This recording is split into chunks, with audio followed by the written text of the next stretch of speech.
let's start a silent run.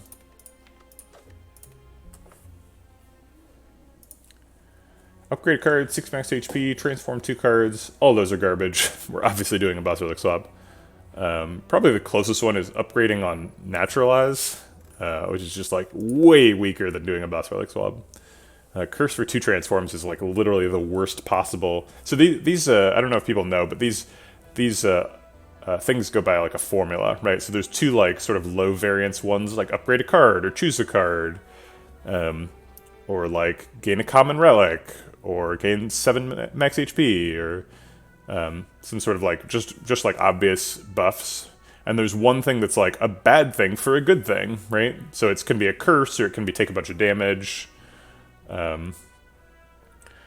Or lose some max HP, and transform 2 cards is such a small benefit for the negative thing. I would never take transform 2 cards, not if it's for max HP, not if it's for damage, and not if it's for curse. Transform 2 cards is just garbage, because transforming 2 cards is just like bad card removes that give you stuff back, and you don't even know if this stuff you're getting back is good. And then curse is also the worst negative thing. Curses can be quite bad. It's possible that you like high roll the curse and you like go to an early shop and it's not a big deal. Or if you get like a Dulu doll, then maybe the curse is good. But like curse is definitely the worst one. Max HP and damage are way less impactful than a curse on the run. So this is like the worst possible high variance meow option. So we're never choosing this. And then these are not great either. Like you want like card reward or like common relic from these ones. Max HP is not that impactful. Upgrade a card is not very good, especially on silent. Maybe upgrade a card goes on a defend. Upgrade defend or survivor is pretty good. But we're almost always doing a boss relic swap on silent anyway. So let's just do it and see what we get. It's Coffee Dripper. We're gonna have to be a little careful.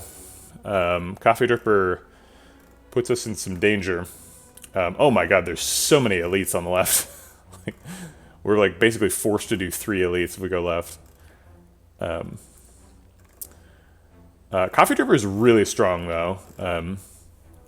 Having 4 energy means we're going to take a lot less damage from hallway fights. We're probably going to take this right path where we do a bunch of question marks and fires. Unfortunately, a bunch of the Act 1 question marks do damage to you. A lot of things like Scrap Ooze and Shining Light and World of Ooze, I think it's called. The gold one. So it's very hard to keep your life total up in Act 1 as silent in any path, right? Because like hallway fights are dangerous, and then question marks also take health. So I think we're mainly looking for fires and shops here, so that we can like get upgrades and try not to lose too much health to the elite. I don't know why I have to click leave there. I already left. Okay. Let's go ahead and split both and block out. Thanks for the follow, Dave19. Appreciate the support. Welcome to the Vegetable Patch. Yeah, if we can keep all our health up, Dripper is pretty good. But if we get dumpster trucked by a jawworm next floor, we're in big trouble. It seems like Bouncing Flask is a good card. We're a 4 energy deck. Bouncing Flask is really strong. It's got a really good upgrade. We're probably going for upgrades here, so Bouncing Flask is a pretty clear pick there. Alright. Block out that turn. Oops, I failed to click end turn. Looks like we're going to block out here too. That's a pro streamer strat. If you play the defend before the survivor, then the survivor doesn't have any targets, and you can play your cards faster. That's the real goal, is to play the cards as fast as possible. Bouncing Flask does more damage than Double Strike over 2 turns, so I'll do that instead of 2 strikes. And we should get lethal next turn. Yep. Alright, cool. So we perfected the first 2 hallway fights, that's nice. Get a potion there, so our person chance is back to 40. Let me take a quick break, be right back.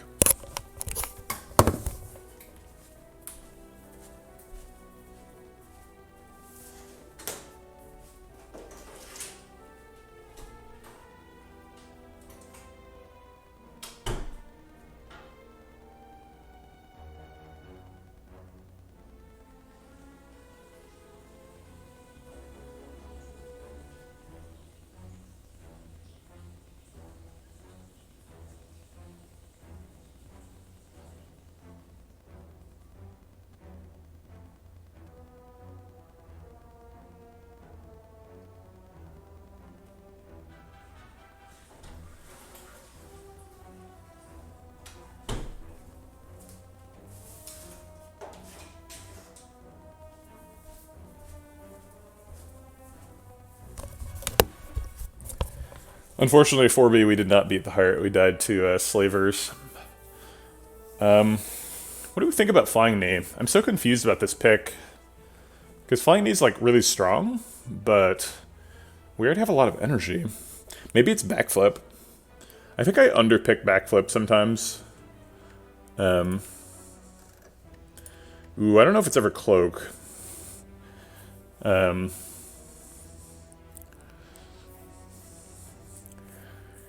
Because with the Coffee Dripper, we're really interested in trying to maintain our health.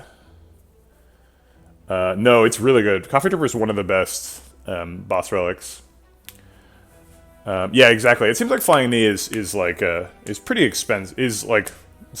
Means that the average cost of the deck needs to be really high for that to be a good idea.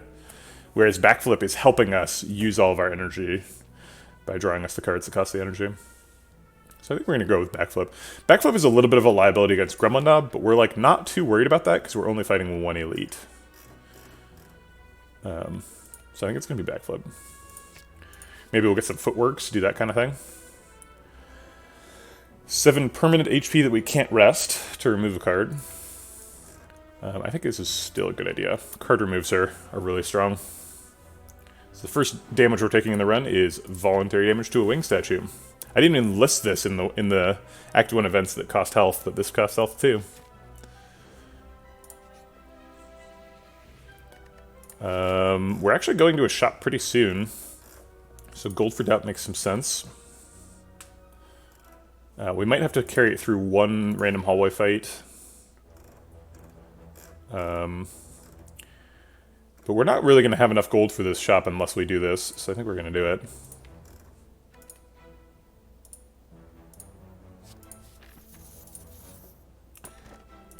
Bronze Skull is nice. I'll take it. Go ahead and upgrade that Bouncing Flask. Get some extra damage there. Glass Knife.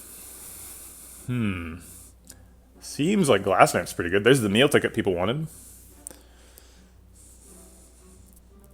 Some marginal healing would be very useful. So maybe we can't skip meal ticket. Glass Knife is so good though. I'm struggling to skip that.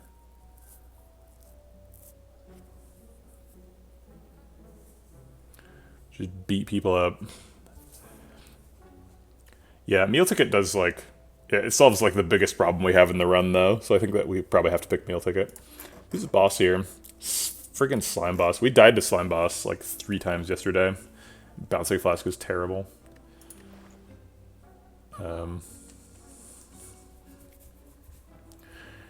How are we killing Slime Boss? Glass Knife kills Slime Boss. That's one way. Thanks for the follow, Le Vagabond. Appreciate the support. Welcome to the Vegetable Patch.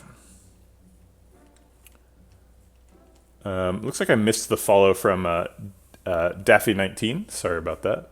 Welcome to the Vegetable Patch to you as well.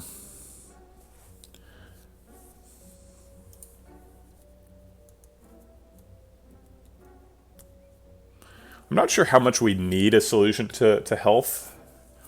Meal Ticket is just so strong, though.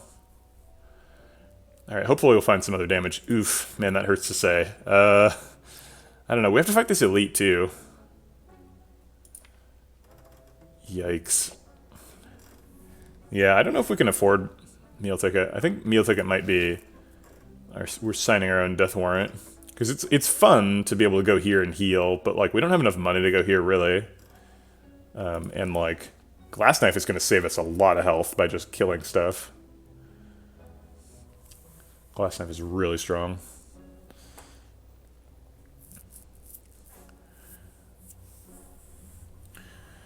You think Mercury Hourglass? I don't know. I mean, if we had like a footwork and we could afford like Mercury Hourglass backflip, then like maybe I could be on that page and just go really hard on the block. Blur. I think we're going to have to find some other way to heal. I think we have to buy the Glass Knife.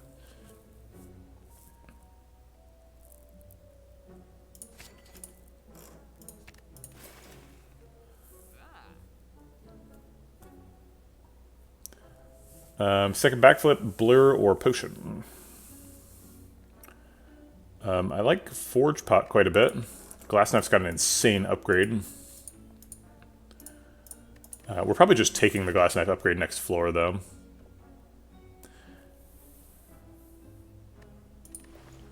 Yeah, once you encounter a relic, that you'll never see it again.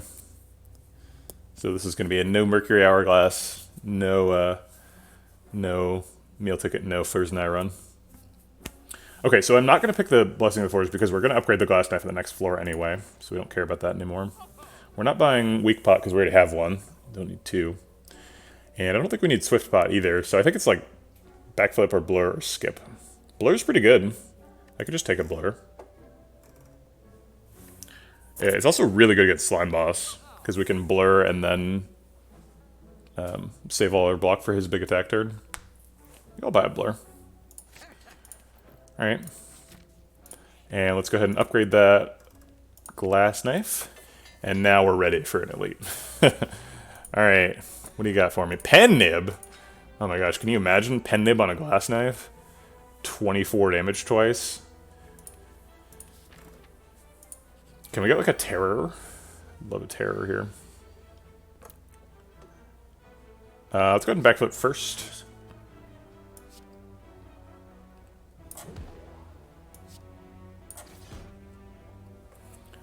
I kind of like double striking.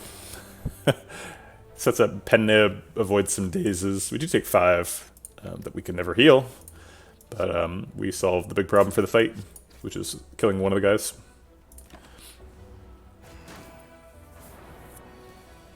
It's also perfectly efficient. I'm not skipping Bouncing Flask, so let's play that and a couple of defense. Okay. I will save 0 block for next turn. There's another Bouncing Flask. Alright, evenly split. Take 2 damage to develop a strike, or double defend. If we strike back guy to save or die, he takes 8, then 7, that's 15, plus the 6 is 21. So we need to find 13 damage next turn. Strike, strike, neutralize, Glass Knife does it whether we strike or not. Do have a backflip coming up.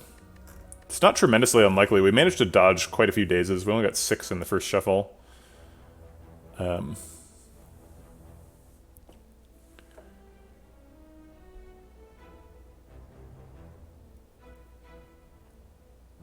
I'm not going to count on it.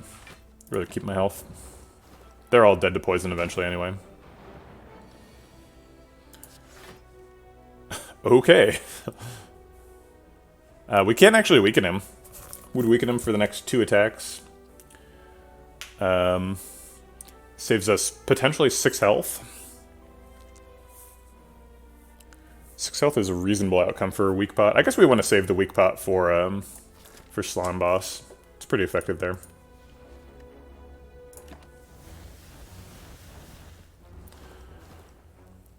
Alright, 5 of my forever health goes away. Dribbles down the drain. He is at 14, so strike, strike, neutralize kills him. I'll take it. And then we can save 10 blocks, so we can't possibly take damage next turn. And pretty much guaranteed to win. There's Glass Knife showing up right at the end. Thanks, Glass Knife. Oops, I should have set up Pen Nib. It was an option too. Poison Stab seems like a nice pickup. Gets a little bit extra poison for the Bouncing Flask. It's a way to remove artifact charges. Need something to upgrade next floor too. Seems like it goes right to the top of the list. Yeah, okay.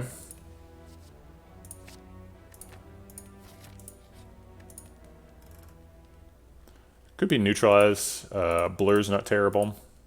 Backflip, Survivor. I think it's Poison Stab. Poison Stab gets a ton of extra damage. I don't really understand why Poison Stab is so good. Doesn't seem like Silent needs any help to Make poison good. Shop with 100 gold or a question mark? Question mark could cost us health. We've actually got a little bit of health to burn. Not much. Probably shouldn't think about it as health to burn. Because Slime Boss hits us for 38 on turn 3. Right. Oh, we can heal.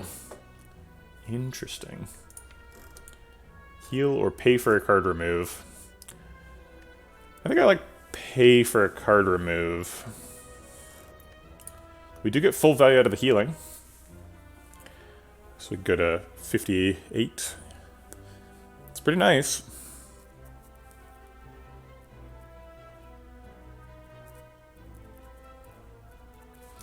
We are a silent against a slime boss, and we do have an ornamental fan. So maybe removing a strike is not wise.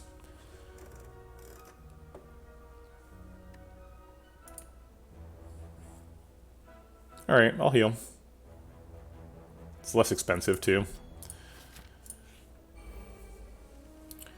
I didn't realize this was going to be an easy pool fight. I guess we did go to a lot of question marks, right? Because we were afraid of the hard pool with the coffee dripper.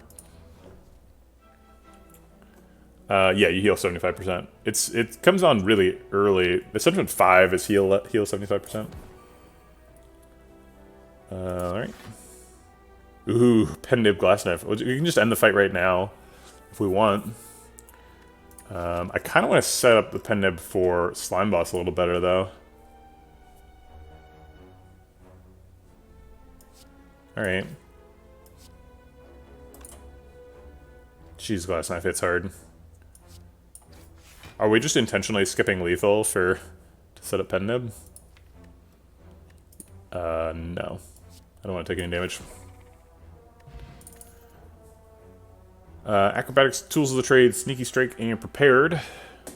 Thanks to Question Card for giving us an extra card. Tools of the Trade is kind of insane now that Reflex is nuts. Sneaky Strike got a buff, Acrobatics got some indirect buffs. Same with Tools of the Trade. We could pick Tools of the Trade and look for Hovering Kite. Hovering Kite is by far the best energy relic for Silent now. Now that Reflex is crazy.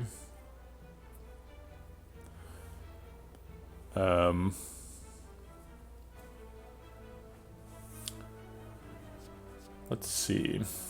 But Acrobatics basically has the same benefits as Tools of the Trade, it's just faster. It takes a long time for Tools of the Trade to catch up to Acrobatics. So Reflex now draws 2 cards unupgraded and 3 cards when upgraded. Which, for those of you keeping track at home, is a lot of cards.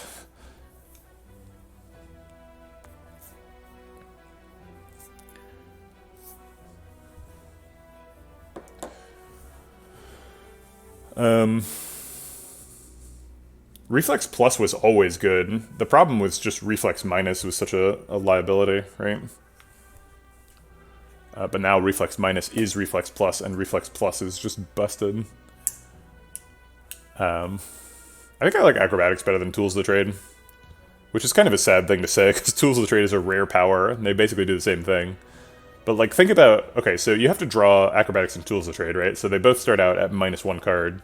They both cost 1 energy, but then Acrobatics immediately goes up to +2 cards. And Tools of the Trade is like, next turn goes up to 0 cards, turn after that it goes up to 1 card, turn after that it goes up to +2. So it takes, like, 4 turns total for Tools of the Trade to match what Acrobatics does on turn 1. Which, like, okay, so Tools of the Trade can activate, like, Sneaky Strike and Hovering Kite every turn, which is, like, something that Acrobatics can't do, right? And if you want to play Acrobatics multiple times, then eventually Tools of the Trade gets more efficient. Yeah.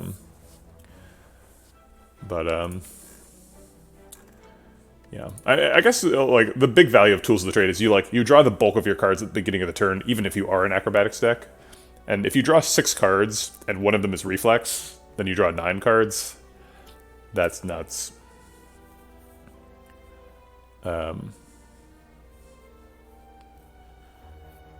Yeah.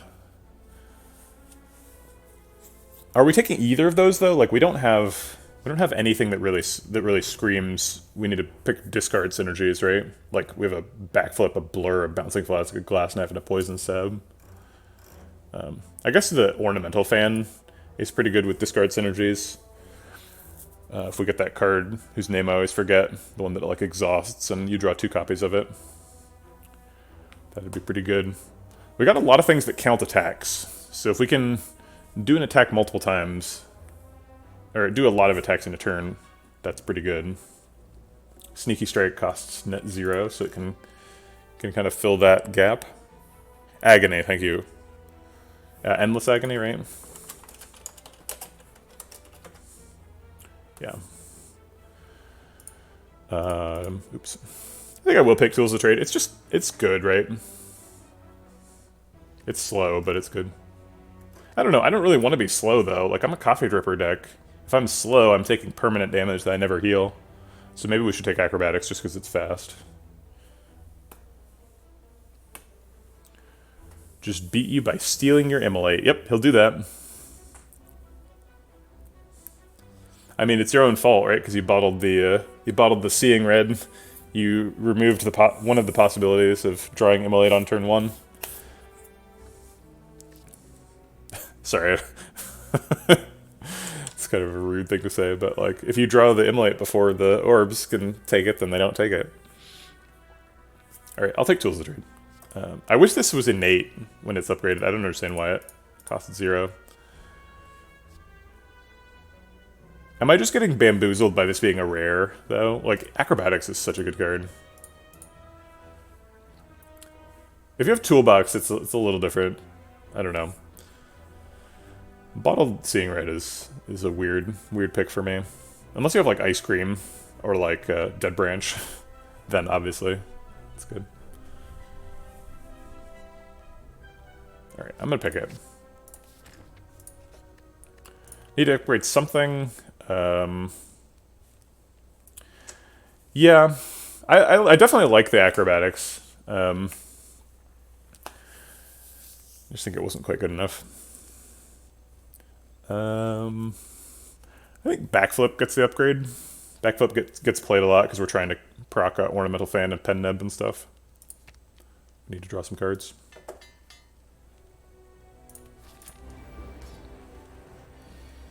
See, we should have set that Pen Nib for turn 1, because we have Glass Knife here.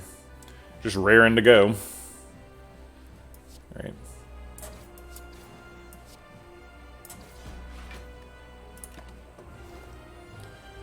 Probably want to split him before he attacks, ideally. I think it's Blur Defend here, though. Let's see. So if he's taking 15, then 14, that's a total of 29. So he's actually pretty well set up right now. If we strike, we're committing to splitting him next turn, but we kind of want to split him next turn. So maybe it is strike. We, like, picked Blur for this turn, right? We, like, picked Blur specifically so that we could, on turn 2 against Slime Boss, save some block for turn 3, but now I think we're not doing it. Because we just have enough damage to split him. So he takes 29, goes to, what is it? 79? Yeah, it goes to 79. But then he takes, so if we do 6 here, then he's effectively 73, which is split.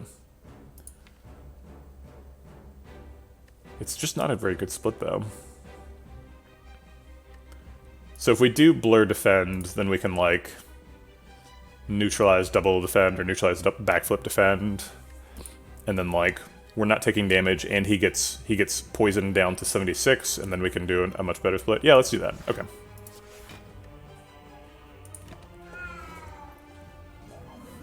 Row. Alright, yeah, we drew exactly what I wanted to draw, so this is perfect. Put him to exactly 76. Oh, crap. I'm restarting the fight because I forgot about Bronze Scales. Actually, no, this is fine. Bronze Scales is fine. I'm not restarting the fight.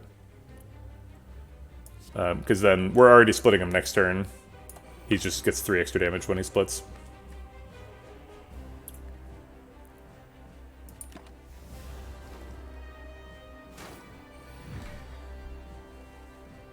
yeah. All the damage. We can get a pen nib glass knife here too.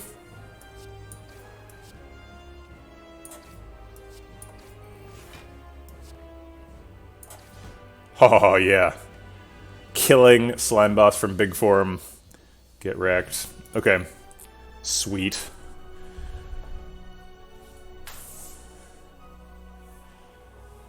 Naked Mancer. That's hilarious. Nightmare seems too slow because we're a Coffee Dripper deck. So does Doppelganger. We already have a Tools of the Trade. I don't want a second one. So I guess it's Malaise or Skip, and Malaise seems way better than Skip. So I think it's Malaise. Hey, Spidey24. Welcome back. Yeah, you want to take Pyramid. I think you pretty much always want to take Pyramid. I mean, I guess there's situations where Pyramid's bad. I don't know.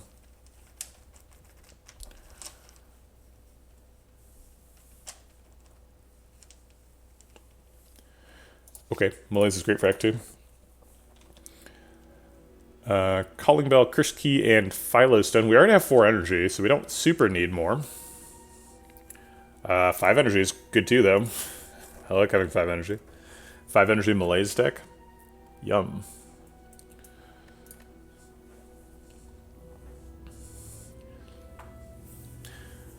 Tulger. So yeah, you have to like build around Pyramid a little bit, right? Like Pyramid does something. Okay, so the reason you want to draw cards in card games is you want to have access to your resources, right? There are cards in your deck. Those are the things you want to do. You want to be able to do them. But what Pyramid does is it lets you draw those cards, and then you just always have access to them until you choose not to. So, like, it's true that it can prevent you from drawing cards, but it increases the availability for you to use the resources in your deck, which is more important than drawing cards, because that's, like, the point of drawing cards in the first place. Obviously, that's not true if the cards stuck in your hand are not useful resources from your deck, right? For, like, when they're wounds or something. But that's kind of why you need to build your deck around it. So you need to match your energy consumption up with your average deck cost a little bit more carefully when you have Pyramid.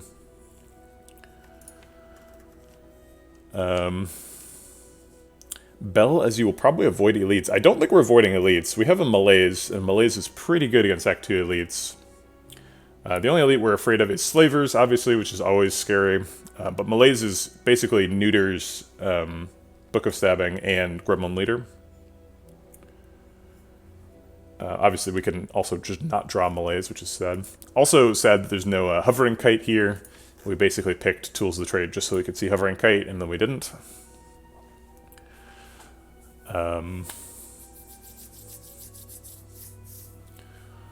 We can pick Curse Key to not take extra damage to, like, birds. It seems like Philostone is a little bit suicidal with Coffee Dripper. The Philostone Coffee Dripper, that's a real mood, right? That's like, I don't care what you're doing, I have enough energy to kill you, right? But I don't know if we can really follow up on that. I think they end up killing us. It's just like, when do we get a gap turn?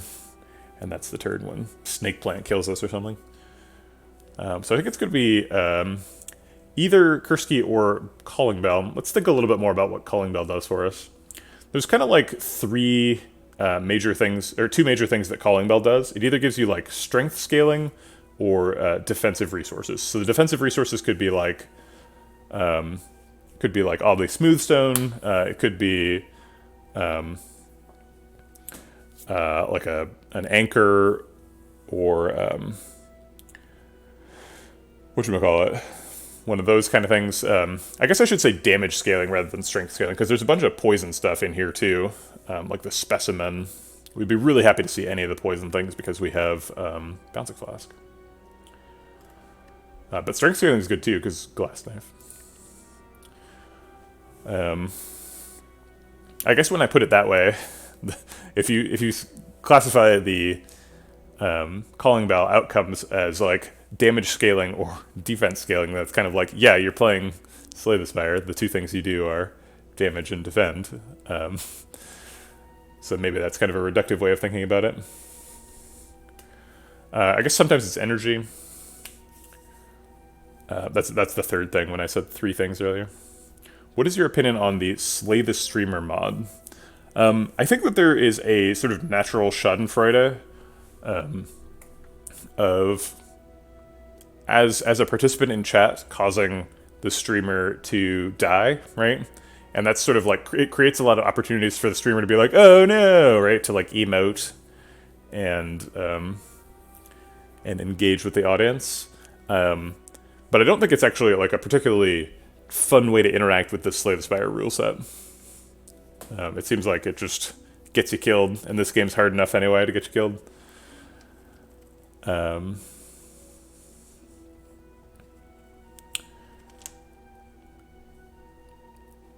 We don't have blue key. Blue key is always a good reason to pick curse key, because then you can just skip chests.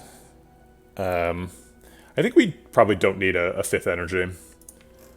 Maybe we do, though. We have malaise and a backflip and a bouncing flask, so like we have quite a bit of capacity to like draw cards. Yes, I definitely have Ascension 20 on all characters. Sorry for laughing, but I've got like dozens of Ascension 20 heart kills on all the characters, so yes.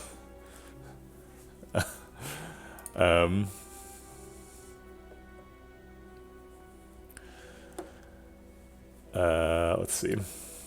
Maybe not dozens. A dozen.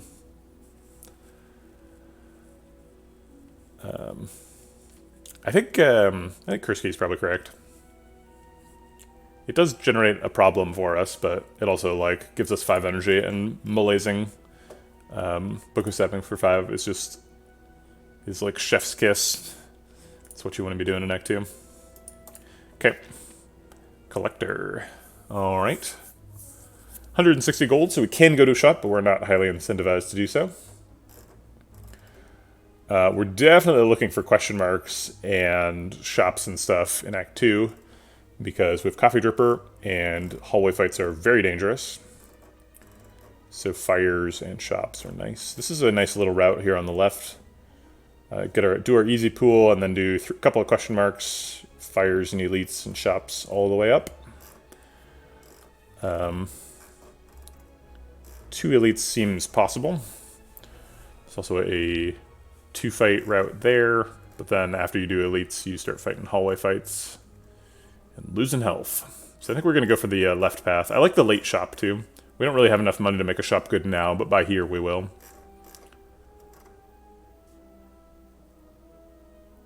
Okay. Looters. Yikes. Alright, well, we've got 5 energy, so we're playing all the cards. I think I'll throw the weak pot too.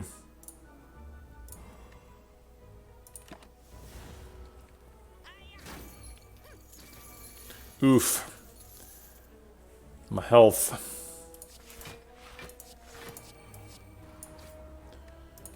Alright. Having 5 energy seems like a lot.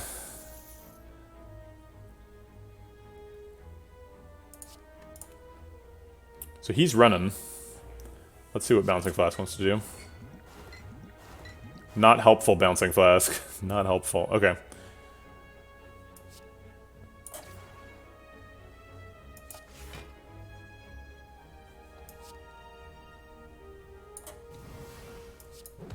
Oof. Transient can be pretty rough.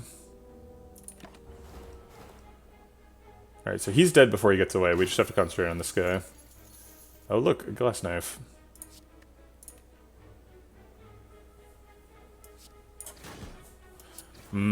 Glass knife. Alright. Well, we lost quite a bit of health to those looters, so... I guess we need to double strike to set up Pendant for next fight.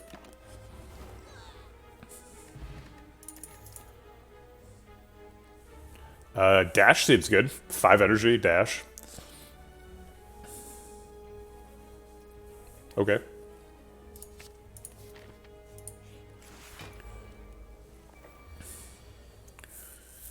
Alright. Pendant dash. Seems good. Do we lose one health to develop some damage? Yes.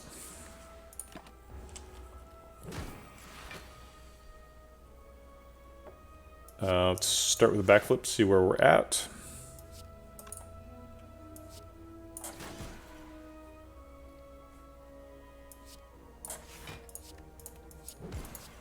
Okay. Yeah, sorry, Ryan. I did that thing that I hate it when streamers do, which is I like asked a question and then immediately did the thing that was my answer. It's like, if you're gonna ask a question, you need to wait for Twitch chat to have a chance to answer. I did not do that.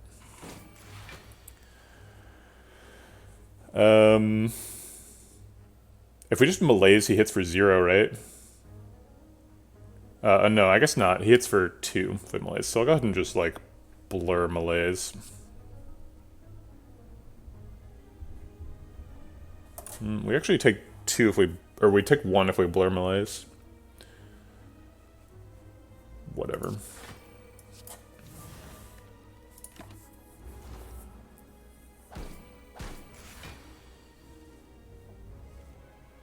Alright, setting up Pen Nib for the next fight. We want to do as many attacks as we can. Alright. Firepot's a nice pickup. Quick Slash would let us use our energy a little bit more. Same thing with Predator. I'm a little bit worried about picking Predator because it's our 21st card. Predator is definitely sweet. Helps us line up malaise too. It's like really important we draw to that malaise. Also just like pen nibbing a Predator. Chonk.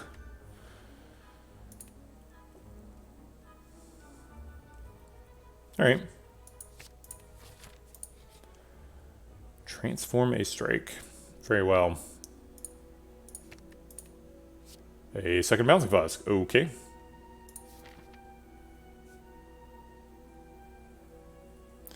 Yeah, you definitely want to attack Transient. Alright, apparently this was a fight no matter what. Good thing we have 5 energy, because otherwise Snecko would ruin our draw.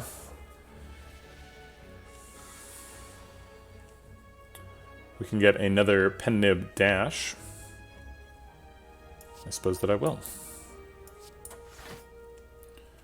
We're blocked out. I guess we'll develop... I guess we have to choose between Blur and Tools of the Trade. I think probably Tools of the Trade is pretty good if we're confused.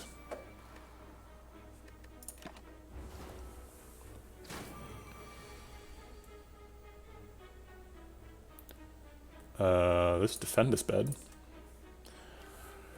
Alright, if we malaise him for 5, we still take some damage. If we backflip and then malaise him for 4, he goes down to 11 attack and then down to 8, so we block out perfectly. Seems great. We also have a defend for 0. This Bouncing Flask, unfortunately, is too expensive, so we're not going to play it. Alright, and now we're just trying to set up Pen Nib for the next fight, basically. Oh wait, we should do the 3-cost one? The 3-cost strike. We might want to play both of these, actually. Do we have lethal? We need to do 28 damage. This does 12 plus 9 is 21. We definitely have enough damage. Okay, doesn't matter then.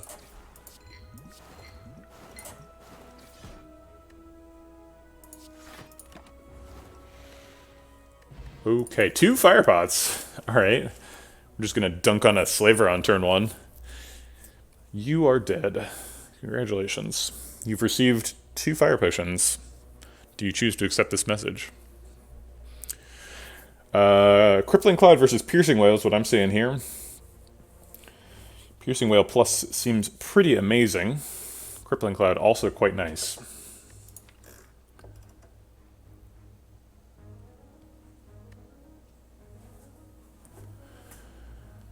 We don't have consistent access to weak currently. It's just neutralize, and that's it. So Cloud definitely gives us that, but Piercing Whale is so good. Good God, Piercing Whale is good. Like, it's amazing against Book of Stabbing, it's amazing against Slavers, it's amazing against Gremlin Leader. Just really tough to beat a Piercing Whale plus. Only costs 1. We've already got a lot of poison. It is hard to pass a Crippling Cloud, though. We do not have any AoE, that's true. I mean, unless you count the bouncing flasks, which you can. But do we need AoE? We've got 2 fire pots. Seems like we have enough tools to solve the damage problems that we're going to have at the moment. I think it's the piercing whale. It's just so good. Uh-oh, match and keep. Okay. Ooh, second malaise I will take. Catalyst I would also take. I will take a catalyst. I will not take regret. Okay, we've received a catalyst from the kind gremlin.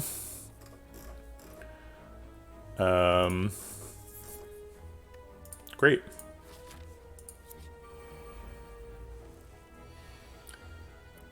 Not super happy with a double bouncing flask start. Do we just like fire pot both of them and then land all the poison on leader? I think we do. This is a very amusing way to start the fight. Alright. Bonk. Doink.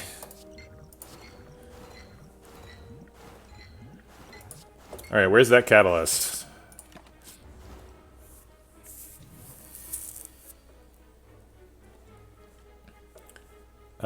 We can just malaise him for 5. Hard to skip a glass knife. Alright, I think we'll just like Predator glass knife, malaise him for 2. Malaise is not like mega effective in this fight.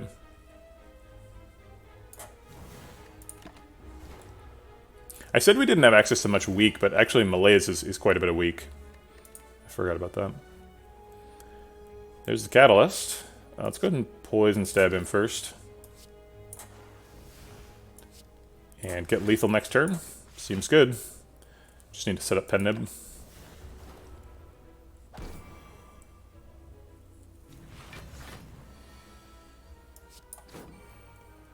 Okay, used a couple of potions, but perfect at the fight, so gotta feel good about that.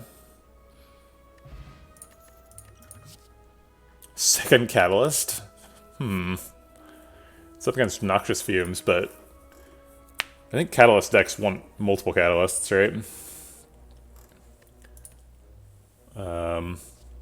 Fumes is good. If this was, whatchamacallit, Bronze Guardian, the Hyper Beam guy, I think I would take the Fumes. Because we need to get through his artifact charges, but it's not, so we don't. So I think we pick Catalyst. Okay. Sure. We can't rest, so we smith probably a Catalyst. Malaise is not bad either. We can definitely have too many Catalysts. They're not very useful on turn 1, so if we have like 4 Catalysts, we're gonna like draw 2 of them on turn 1 and die to Slavers. Slavers is the big concern here, for sure. We do run out of gas a little bit after the Catalysts are gone. But I think I'll still just upgrade 1 here. Malaise is certainly nice. Malaise plus, malaising Book of Stabbing for 6 is hilarious. And I like to do it.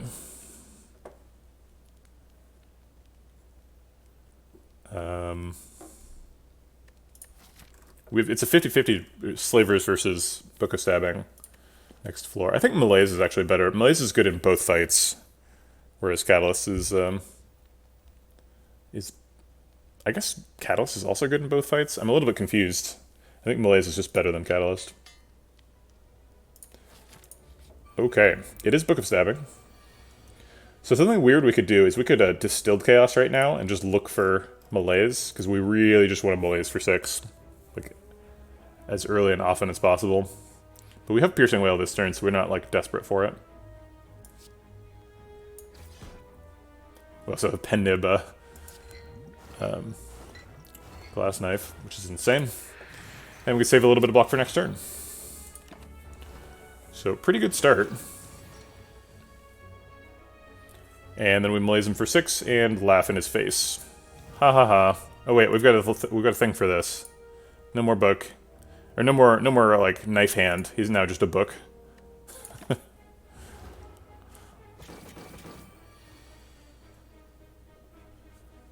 What an idiot. Thinks he can stab me. Alright, we're just setting up pen nib for next fight, if we can. I don't want a catalyst, because that doesn't help me set up pen nib. He actually dies here to thorns. Oh well.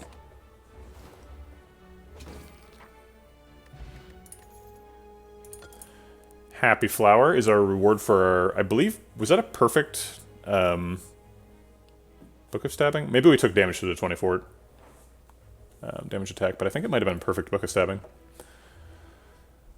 Skewer Plus would fit in with our Chemical X speculative pick. We're probably not doing that. It does help our attack counting relics, so we can like play Skewer for 0 and set up Pen Nib and Ornamental Fan, which is pretty nice. Seems like that's not really our damage scaling plan. Oh, right, the anti-book shield. Yes. Good point. There's a skewer there.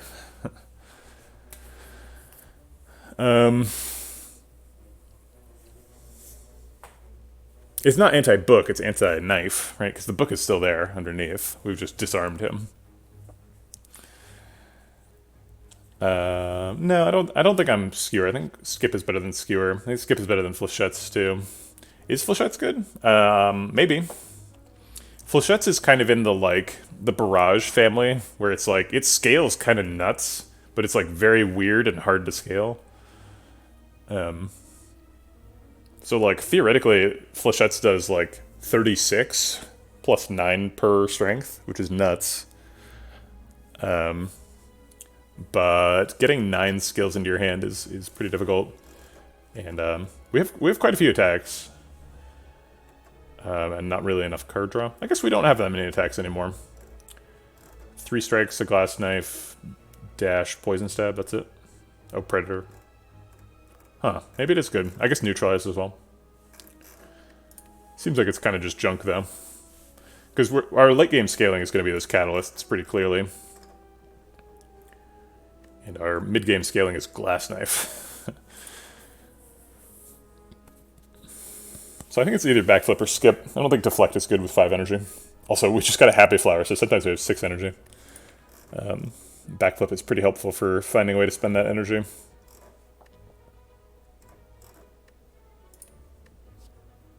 Deck needs a footwork. Oh crap, I just opened it without thinking. Oh, I guess it's correct, because we need to get Sapphire Key at some point, but... it was a small chest. Vajra or Key?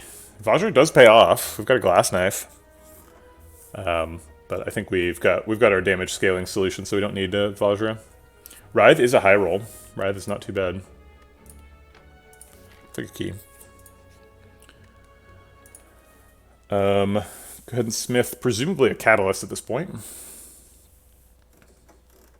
Yep.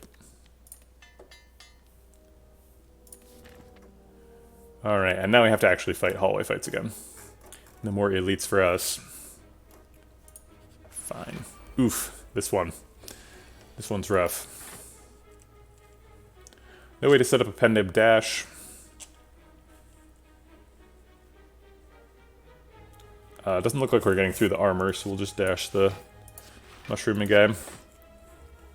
I guess we're able to block out. Pretty unusual for this fight. We might be able to line up a big malaise, too.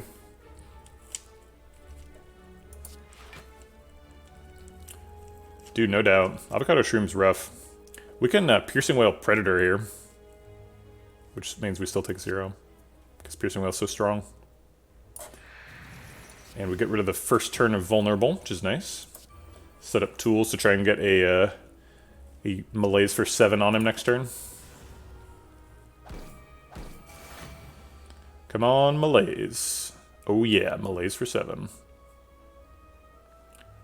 I don't really care about any of the other cards, because there's malaise here. Alright, you will never hurt me again. How about that? What do you think about that, Shelled Parasite? Ooh, he can attack for 3, wow. I thought we exceeded his damage, but we didn't. It matters not. Do we set up the pen nib now or later? I think now is fine.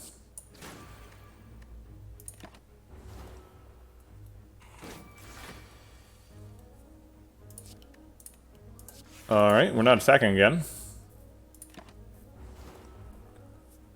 Corpse Explosion is an insta-take like most of the time. So yes, I think it's a take here, but I don't think that's particularly surprising. Alright, Firepot. Second Piercing Whale. Seems pretty good.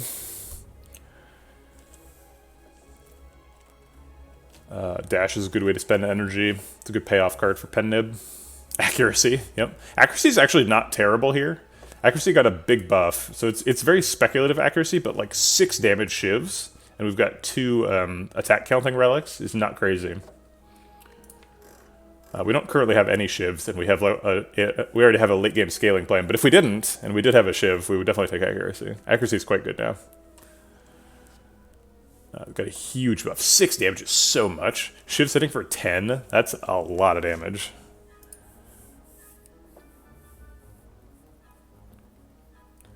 I think you're making a pun, Real Pew Pew, but I've lost the context. Sorry. It might have been a funny pun. I can't tell anymore. Seems like Piercing Whale is just good. Piercing Whale is just like... just one of those cards. You pick a couple of them and then that's good. It's good for you. Oh, it's throwing the run. You just obtained the super good combo of Coffee Dripper plus Regal Pillow. Yeah, I think those should be removed from the game. I think you should never be able to get that combo. I think if you get Regal Pillow, Coffee Dripper should be removed. I think if you get Coffee Dripper, Regal Pillow should be removed from the pool. I don't understand why those are allowed. It's just like such a waste. And the same thing with like Ectoplasm and Gold Synergy Relics. The same thing with Sozu and Potion Relics. It's just like there's a big enough pool that like it doesn't hurt the it's not like the game would run out of relics if it removed a couple from the pool. I just think it creates negative experiences and doesn't really add anything. Plus, if you do the remove from the pool thing, that adds like a really interesting consideration. It's like before you click Toy Ornithopter, you have to think to yourself, but wait, I really need 4 energy. What if I don't click this and then get Sozu, right? It is a consequence of your actions that you can't see. That's true, but it's actually I would argue it's potentially more consistent with the rule set than the current behavior, because there's a couple of weird things where you can't get a whatchamacallit, you can't get a Maw Bank from the Spire elites. I think there's like a couple of weird ones where it's like, yeah, that's obviously useless. We'll like remove those.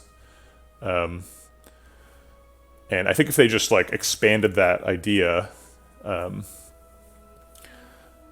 that would be good. Also, like, oh my god, please give me fewer ectoplasms. And if I have ectoplasm, like, don't show me the Forbidden Altar event. Okay, I think we want this fire, but why? What's the fire for? Probably upgrading a catalyst, right? Actually, we could get a surprise shop here that would help us remove the Rive. Rive is pretty bad. We do have 315 gold. What else could happen at this question mark? We could get Ancient Writing. Ancient Writing, is that a Rive remove or upgrade? I think it's probably upgrades. We've got 5 defense and 2 strikes to upgrade. Could be bites. I think we're probably no on bites. Could be apparitions. Seems like we're probably no on those 2. So maybe we shouldn't go to the question mark. Could be thwack. Thwack would be great. Seems like fasting is really good with all the miracles I'm getting. Fasting can be good. If you're like a 5 energy watcher, or you have like Deva form or something, then fasting is great. It's also good with like orange pellets or clockwork souvenir.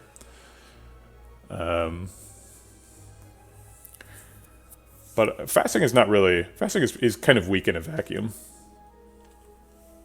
Oh, 2 Deus Ex? Yeah, that should be enough. Ooh, Master Reality is generally not a pickable card. Master Reality is definitely the worst Watcher card. Probably shouldn't have picked that one.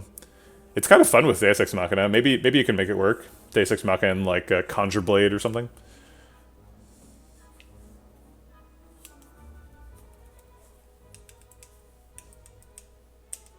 Alright, we'll go and get the upgrade. We have to fight a snake plant for it. Let's see. I want to put backflip because it gives me a way to spend my energy. But if I draw malaise, I only get to malaise for 5. Malaising for 5 should be enough. Okay, now I can spend the energy. And we got a glass knife. Kapow. Arranging these strikes so that they hit armor is nice. Look at all that damage. Jesus Christ. You do like 70 damage on turn 1. Do we have lethal? Predator, neutralize, poison stab is max damage. I guess we'll just do it, right? There's no downside. It's not lethal though. Darn. Taking like 11 here. It's pretty rough. Oh, he died to he died to the damage return. Hey, look, there's a Wraith form. Take a 3rd Catalyst instead. Wow, embarrassment of riches here. Pretty good set of cards.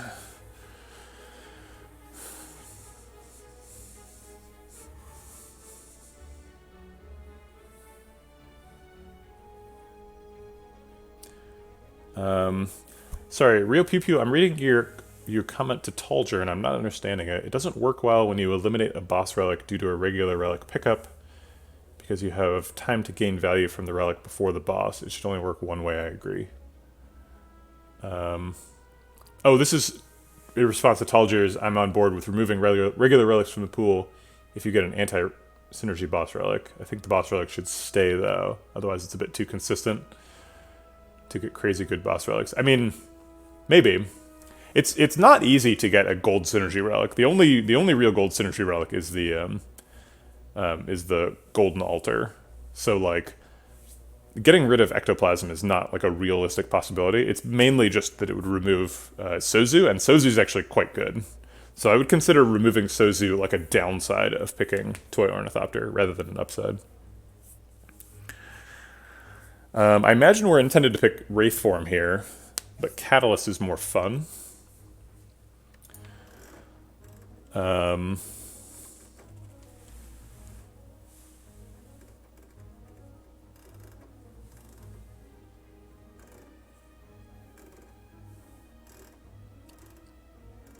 I think I'm going to pick Wraith form. We've got enough Catalysts.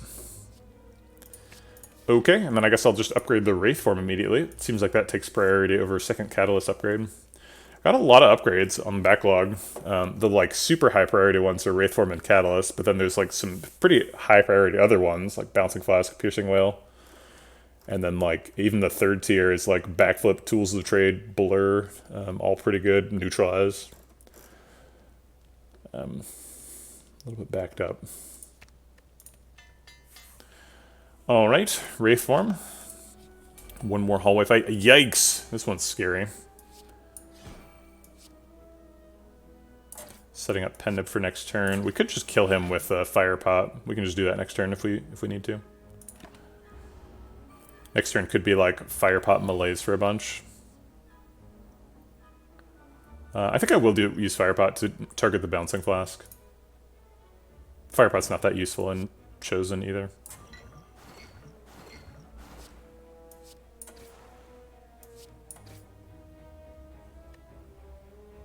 I'm not going to backflip. I don't want to dead draw. That would be silly.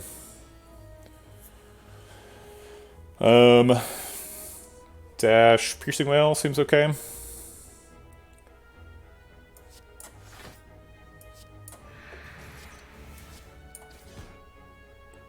I'll go ahead and defend. Blocks for 5. Seems worth it.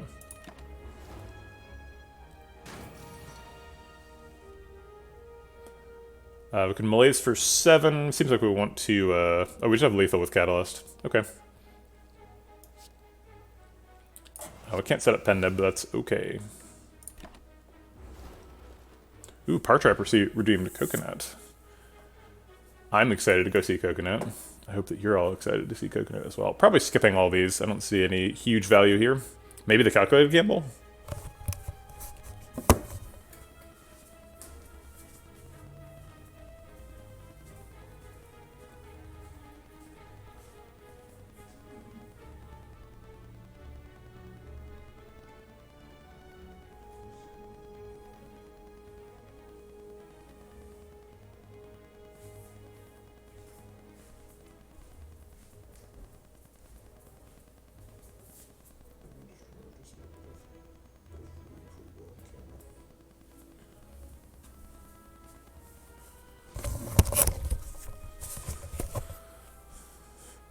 All right. Yes, I am getting Coconut. Oh, Partrap. Yeah, Partrap is Coconut is the name of my cat. So this is Coconut. This is what you've done. I'm getting a Coconut. Yes, it's a cat. Hi, Coconut. What do you think, Coconut? Should we pick Calculated Gamble?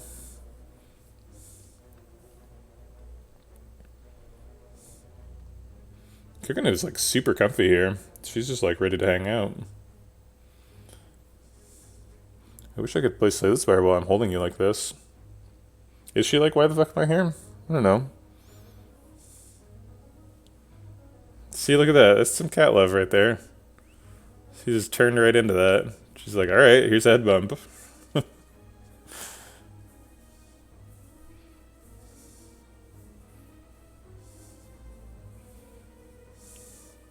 Just very sweet, Coconut. Thank you.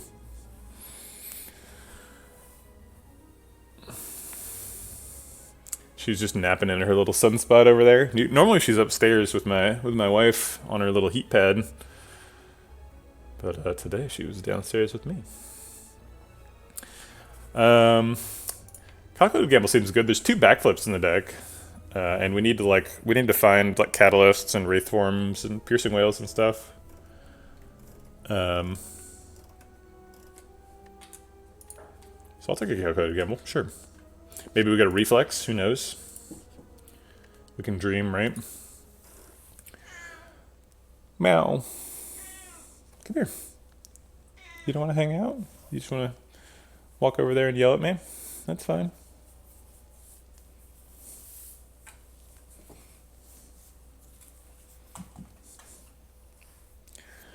We could upgrade Piercing Whale, that's a good one. Probably going to be Catalyst.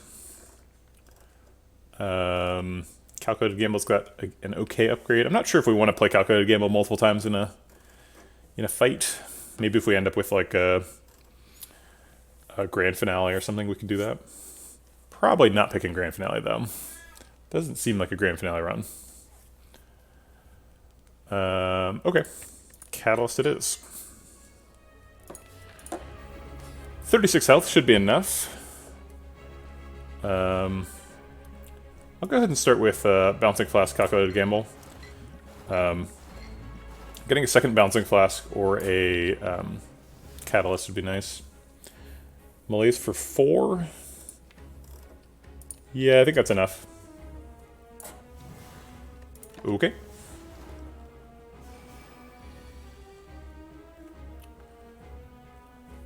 Okay. Man, only hitting for 12 is like... It seems way easier to block. 12 plus 14 is 26. Can't really block for 26, so it's probably going to be a Piercing Whale turn. Let's go ahead and toss a Catalyst in there as well. Should be lethal eventually.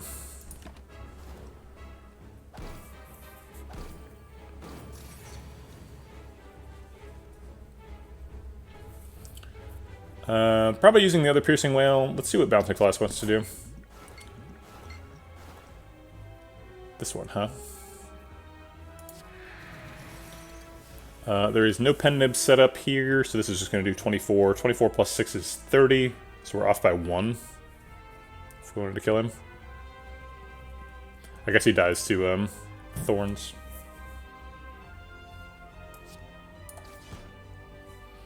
He takes 6 plus 5 plus 3 is 14 over the next 2 turns, so we have to neutralize him if we want him to die. And then we could strike anybody. Seems like the next target is probably Collector herself.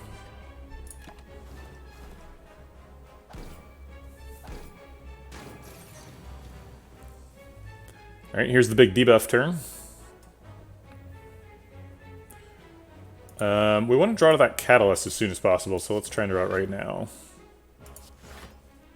Nope. Well, we're guaranteed to draw it next turn, Predator or no. We've already blocked out, so I guess we just want to do damage. So like Predator Tools maybe? Predator Strike Plus is fine too. Next turn is kind of scary. So maybe, yeah, Predator gives us extra cards for next turn, which seems useful. Predator Tools gives us the most cards for next turn, so that we can be the most prepared.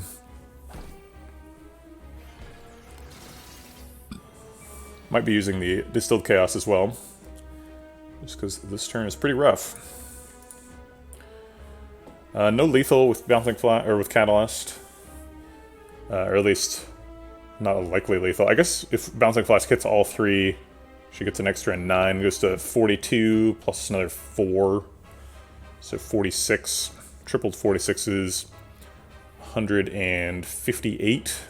So it is actually lethal, because Poison Stab does 6 damage.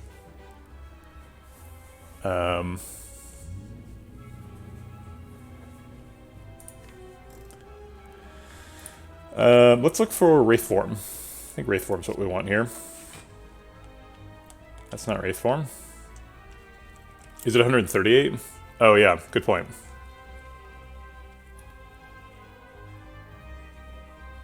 Okay. Another backflip, looking for Wraith Form. She's not weak, so neutralize blocks. Poison Stab Glass Knife also blocks for 4 with Ornamental Fan. Also does a ton of damage because it's a pen-nibbed Glass Knife. I guess we could just Glass Knife on the Torch Head, because that blocks for 10. Actually, this only does 14 and this only does 10, so it's 24 and not enough to kill Torch Head. So might as well put it all on the Collector. Okay. And then just Catalyst Collector too. Should be dead before the next time she attacks, yeah. Very soon, she is dead.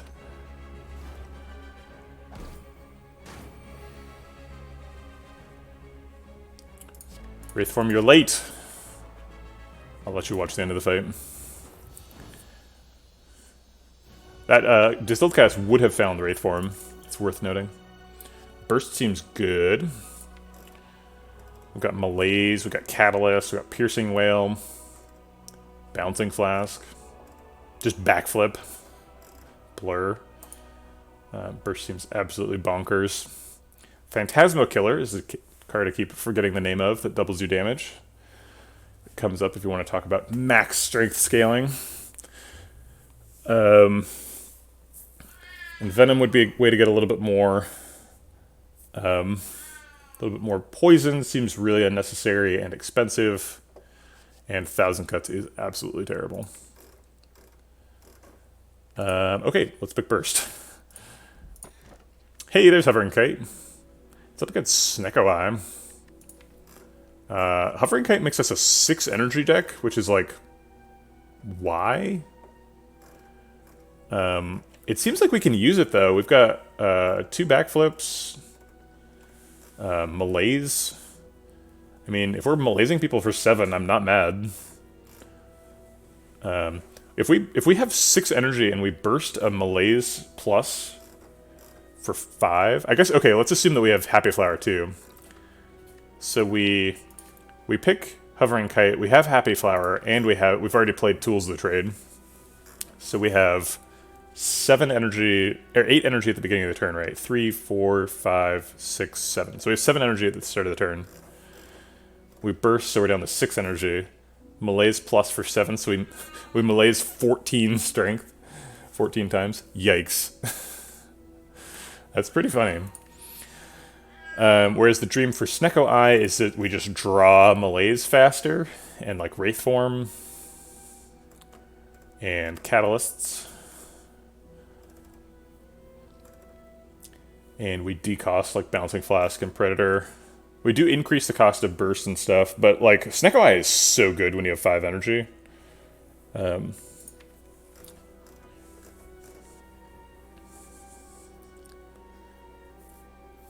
And we could get like a 0 cost burst, so we could still live that dream. We have just as much energy with Snecko Eye as with Hovering Kite, although Hovering Kite is more fun.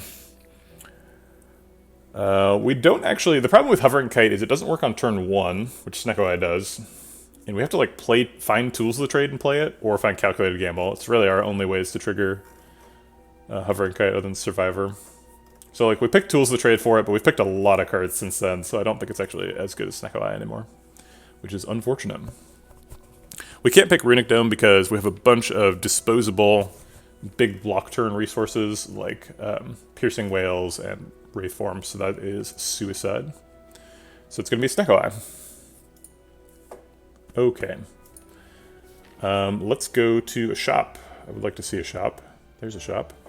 We also have to go find Green Key. This guy. Okay. We're still a Coffee Dripper deck, so we got to be real careful about taking damage. We could theoretically... No, actually these question marks are more likely to do damage than this shop question mark line. So we have to fight this guy. It's not a choice, because we have to fight this guy. So might as well go to the shop. Okay. Darklings.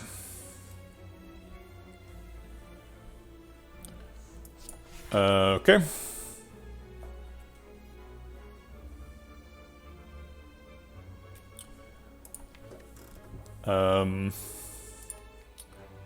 I don't hate Distilled Chaos here. Distilled Chaos is pretty crap in the deck, because there's a Wraith Form in the deck now. I guess Distilled Chaos we're probably just going to end up discarding. I think it's going to be too dangerous to use. Which is kind of unfortunate. Okay, so let's go ahead and Poison Stab Catalyst. We don't have much AoE for this fight.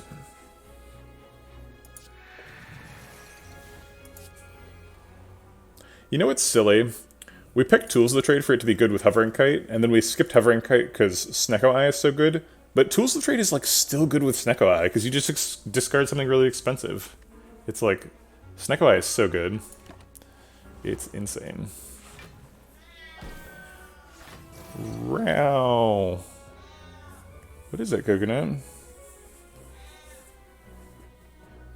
She wants me to snuggle with her on the couch.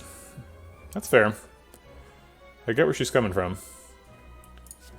That blur seems too expensive. Not playing that. We could live the Burst Malaise dream. Malaise a slime for -12. It's not even that bad. We could like Wraith Form and Malaise for 10. I think I'm gonna do that.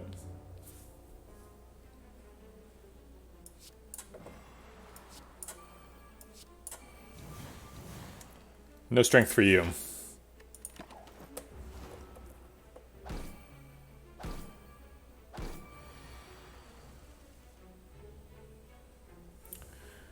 Alright, probably not playing the super expensive Defend. Although, definitely not playing that Strike. Okay, so there's a Glass Knife in hand. Let's see what cheap Bouncing Flask plus wants to do. Spread it all around, makes sense. I guess it's like Strike, Glass Knife, Defend.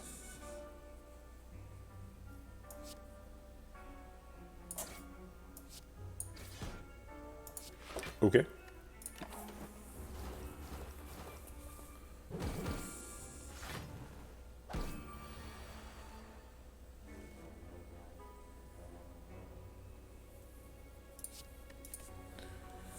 Alright, so Catalyst only takes him up to 15 poison. This guy's already dying.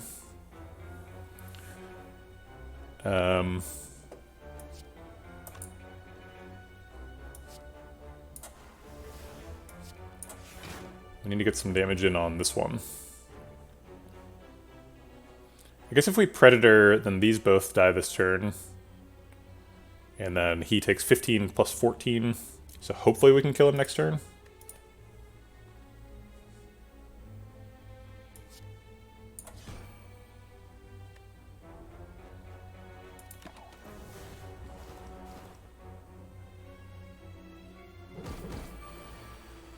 Yeah, we only need to do like a couple of damage to him.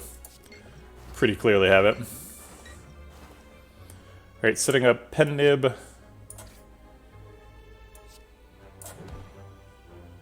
Okay. Pretty sure that was a perfect Darkling fight. You like to see that. Zero cost stuff is pretty bad with Snecko Eye in general. Just finished Act 1 with Silent and Boss swap to Pyramid. I'm offered Sozu, Ooze, and Bell. What do? You're aiming for a discard deck. Yeah, getting an energy is pretty important with Pyramid, so I would discount Bell right away. Probably Sozu over Ooze. Ooze is one of the worst boss relics. What are your current potions? Do you have potions you want to take to Act 4? I mean, it's almost certainly Sozu, I guess is the answer. Yeah, let's skip these. I don't think Heel Hook is good enough. Wait. Do we take Well-Laid Plans? Well-Laid Plans lets us hold on to Wraith form. Ooh. Only have a skill pot. Yeah. Oh. If you have Toy Ornithopter, then you can't really pick Sozu, so I guess you're picking Ooze. Yeah, Toy Ornithopter is way too important to pick Sozu. You didn't tell me about the Toy Ornithopter, come on. Hey Shaw, how's it going? You finished all of your hashing for the day? Shaw is a hashing algorithm, right? It's not a ciphering algorithm.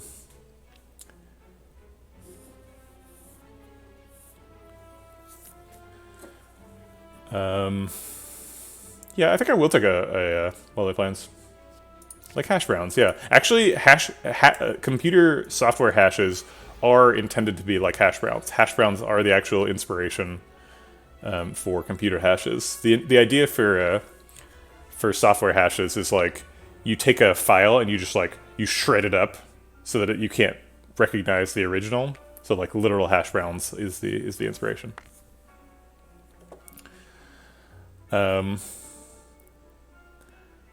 Piercing Whale defend Well-Laid Plans is kind of a thing. I don't know if I want Well-Laid Plans that badly. Let's see, how much damage do we take? 3 plus 5, so we take 3 damage. No. I'm not going to take 3 damage. I'm going to take 0. We also get 6 damage in on Exploder, which we need.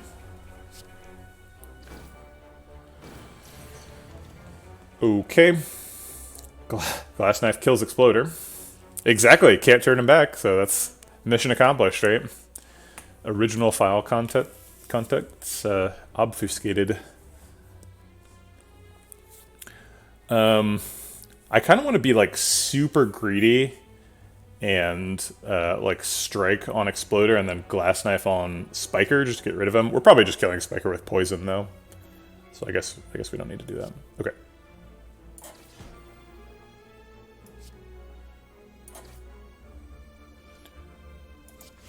Probably should have backflipped earlier so I knew what my options were. Sure.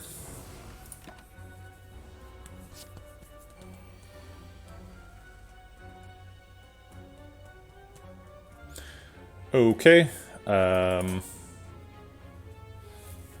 If we can block for 12, we can develop Poison Stab. Seems like we can't. Poison Stab on Spiker, obviously. I'm gonna save Catalyst for Spiker.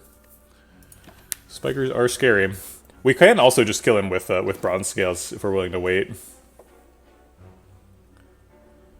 You learned threading today in Python, so naturally I'm downloading that Wikipedia's page relationships synchronicity right now.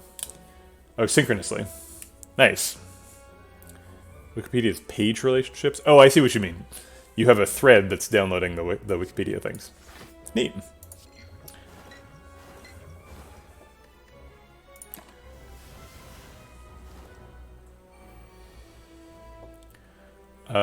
Burst flask. Poison goes burr. Oh, he's dead. Okay.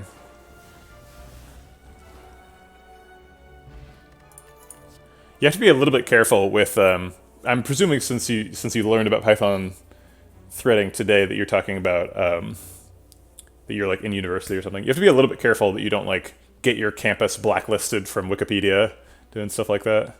Wikipedia is pretty permissive since they're like open source. But like if you for example like try to write a bot to query Google, you will get your lab banned, blacklisted by Google. And you'll have to like wait for a day before anybody can Google anything in the lab, and it'll be very disruptive. People will be mad.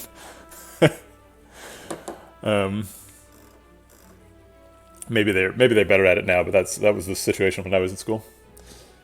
It would happen like once every couple of months. Somebody would write a bot to try and scrape some Google API, and Google would ban us. Be like, God, Tyler, stop it. It seems like we've got a lot of energy, so Tactician I think is a no. Third Piercing Whale, I don't see any reason not to do that.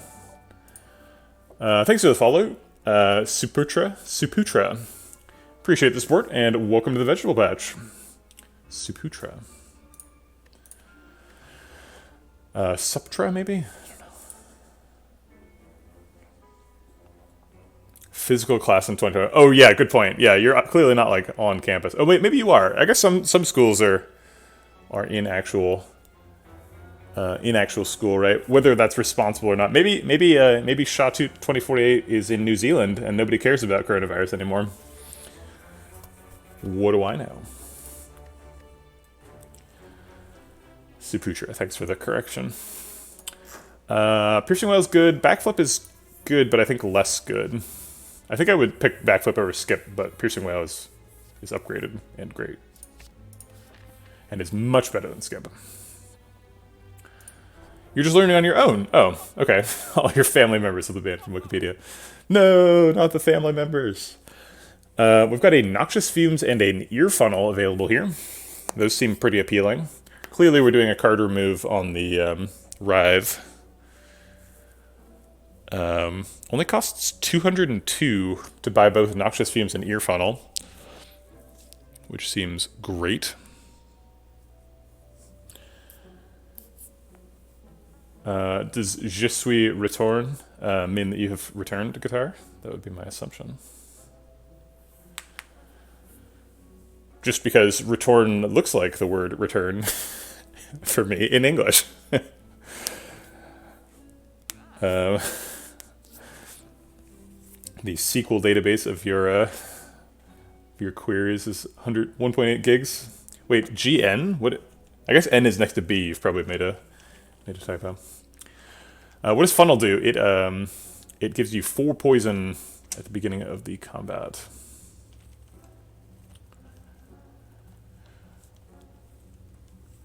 Rainhorse, are you attempting to correct guitar alarms or guitars? Wait. Oh, maybe this is French. I assumed it was Spanish because it's guitar saying it, but maybe I'm just wrong. I don't speak either language. I know that there's like that meme about the like 90s commercial with the children saying "Je suis la jeune vie" or whatever.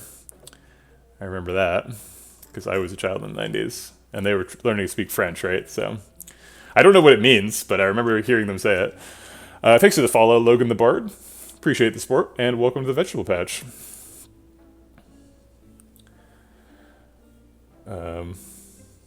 Ooh, wow, Rainhorse throwing it down.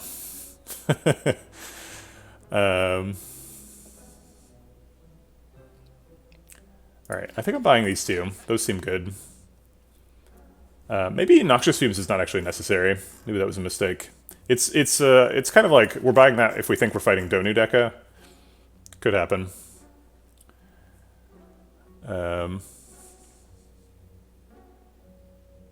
I have been flipped over.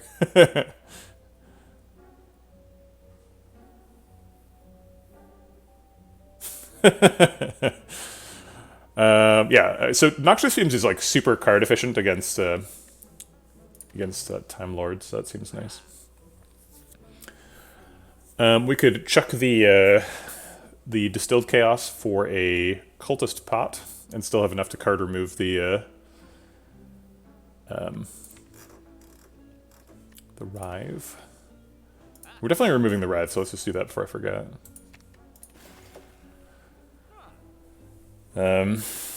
Rainhorse, are you like from France? Or are you from like a French territory, like Vietnam or Canada or something? Maybe just your parents are from one of those places?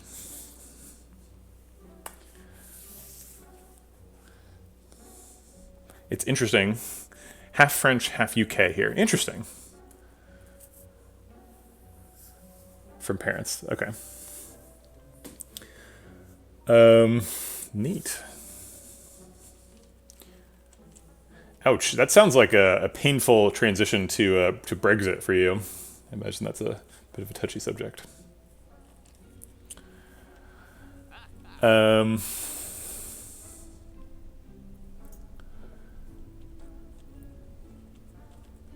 Is it worth it though? We don't really get that much value out of Cultist Pot. I guess we do, right? We have a Glass Knife, and like any deck gets a lot of value out of Cultist Potion, right?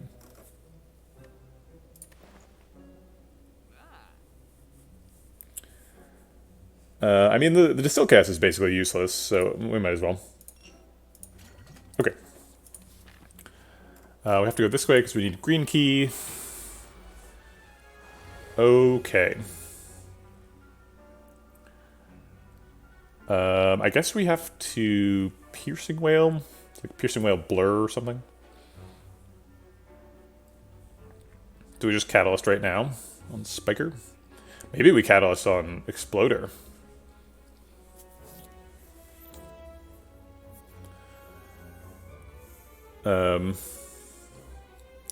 Sorry, Rainhorse.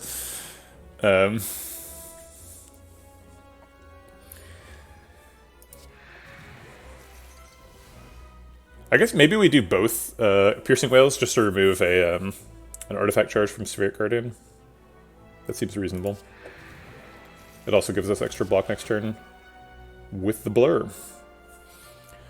So then it's Catalyst versus Survivor.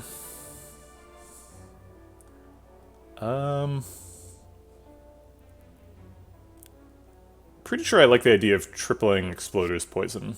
I want him dead. Okay. You remember why you hate Pyramid? Snecko blocked my deck with unplayable cards that ended my run. Well, you definitely shouldn't pick Pyramid and Snecko Eye together, sorry. Sorry if I wasn't super clear about that, but that will definitely kill you. Snecko Eye and Pyramid are not friends. They both want to be the best relic, so they hate each other.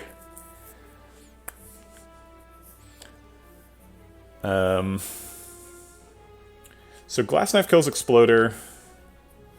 Oh, that Snecko, yeah, that'll do it. Yeah, there's a couple of really bad Pyramid interactions. Snecko and Taskmaster are the most extreme ones. Alright, let's kill this guy. And then Bouncing Flask is really good on either target, so however you want to do it, Bouncing Flask is fine with me. Splitting it up seems good. And then let's Calculated Gamble. Try and find some better cards. Ooh, did we ever? They're all 0 cost.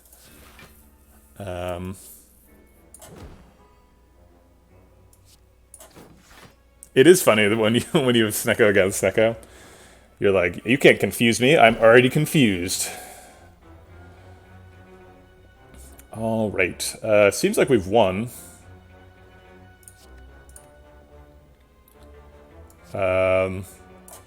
I like the idea of Wraithform burst Bouncing Flasking, so I'm just gonna do that. Oh wait, yeah, I can still do that and then defend. Cool. Just this guy, huh? Huh. The Bouncing Flasks, that's so weird. Each one picked one target and bounced all of their balls on him. That's very strange.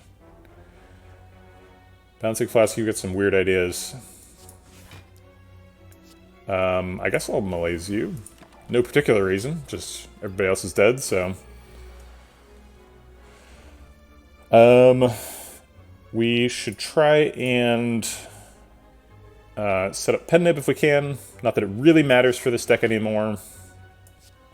But we are intangible, so it costs us very little. Okay. There's a Crippling Cloud Plus.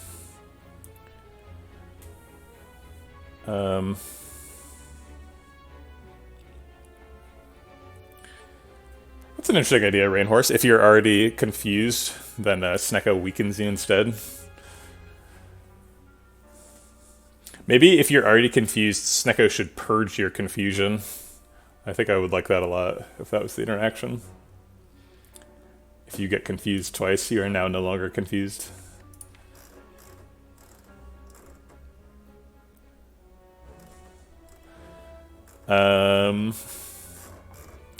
I'm not sure what the point of picking Crippling Cloud is. I guess it's for the Spire elites. It kind of seems like just an unnecessary card though, but it's so good, and we can like burst it. It costs 2. Yeah, I think it's just too good to skip. I don't really understand like why we're picking it, but it's too good. Second Darklings, classic Slay the Spire. Imagine fighting Darklings twice in a fight. Or twice in a run. I kind of hate this hand. I just want to calculate gamble it.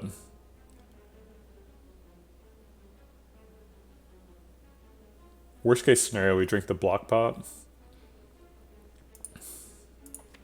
What are we looking for?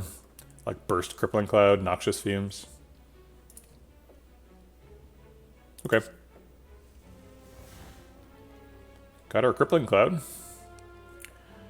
Very expensive Crippling Cloud, unfortunately. Okay.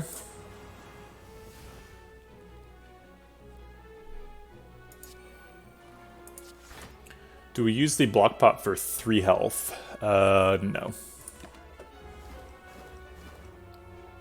As much as I would like to perfect the fight, could be more dangerous after this turn. Alright, Piercing Wail blocks out, more or less. And then, I guess Burst Backflip is fun. Let's play this first.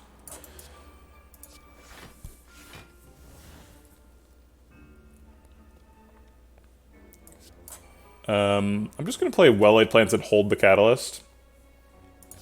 We don't really need Bouncing Flask, it just makes them uneven. And I'd like them to be even if possible. Stay all that at the same time.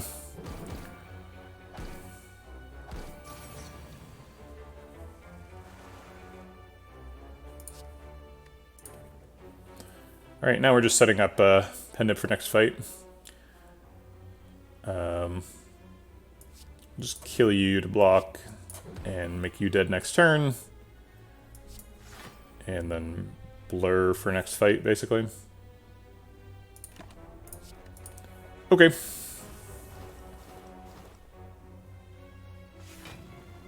I guess we didn't set up Happy Flower very well. Maybe Happy Flower is more important than Pen Nib. Too late now. Get that sweet, sweet minus 14 strength, though. 0 cost Predator. No, we shouldn't use that. Okay.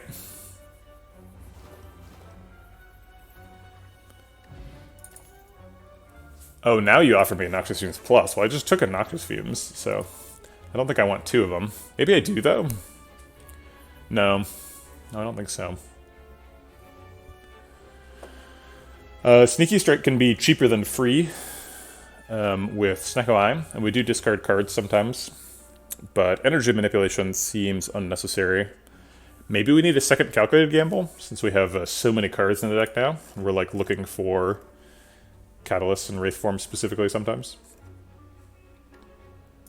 The first Calculated Gamble has been quite good. I don't want to draw 2 at the same time, but I guess if you do, you just play the cheaper one. Okay. Alright, Nemesis.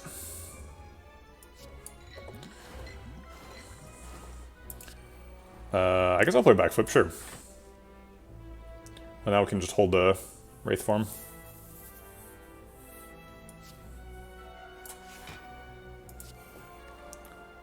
Alright, great.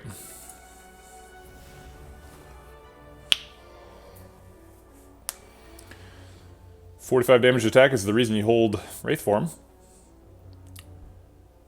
I don't think we're playing Predator this turn. Can we block it? Block for 10 with that.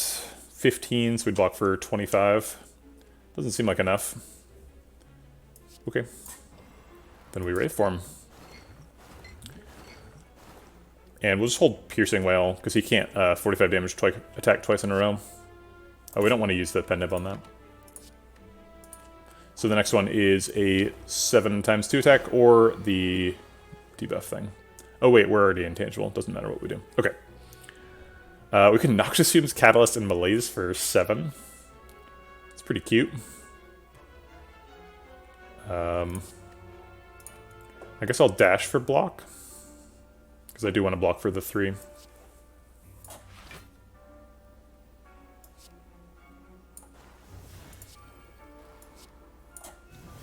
Oh, we actually got him down to 0. Okay.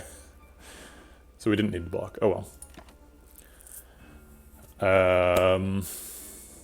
I'll still take the Piercing Wail. The only attack we're afraid about now is the 45 damage attack, but whatever.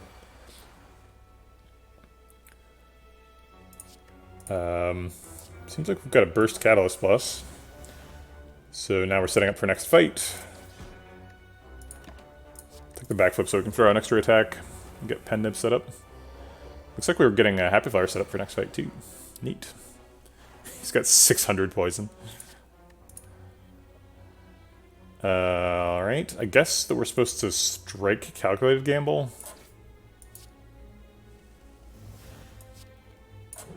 Oh wait, shoot. I'm gonna take 2 damage to a burn. This is stupid. This is not worth... this is worth more than 2 health, so I'm gonna not use it. Drat.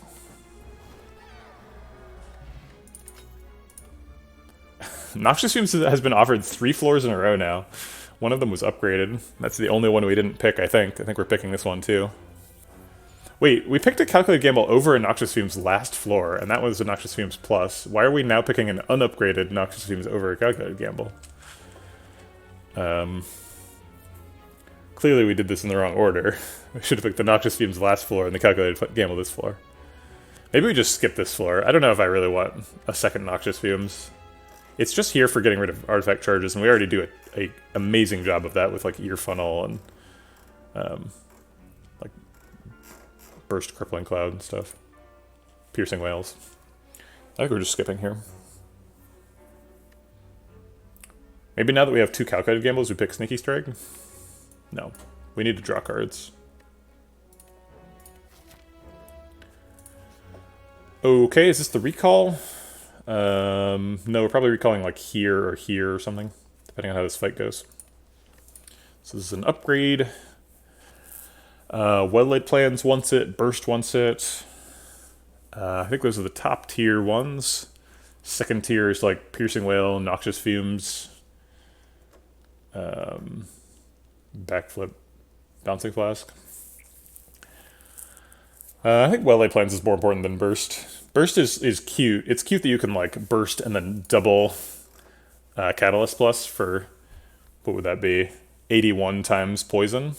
But like, if you're bursting a Catalyst, you probably already have lethal, so... or damage cap. So we're just going to do Well-Laid Plans so we can hold on to like a Piercing Wail and a Wraith form or something. Okay.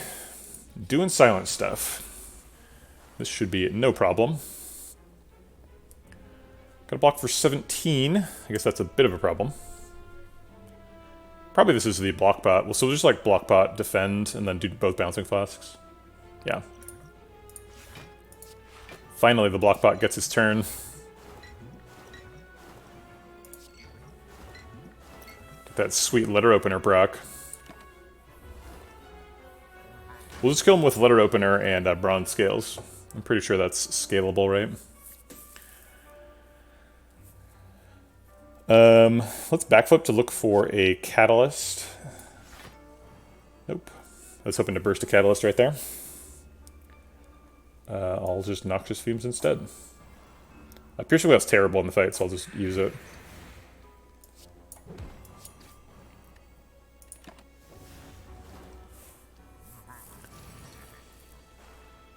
There's a Catalyst. Malaise is also terrible in the fight.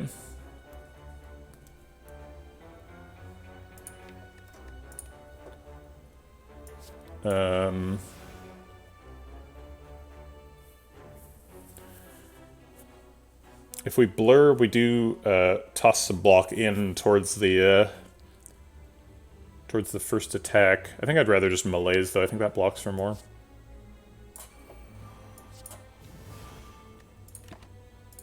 These cards are terrible. I don't know why I'm holding them. Okay, Wraith Form wins the fight. Neat. So we Wraith Form and Crippling Cloud and Catalyst, and then we're just setting up Pendeb.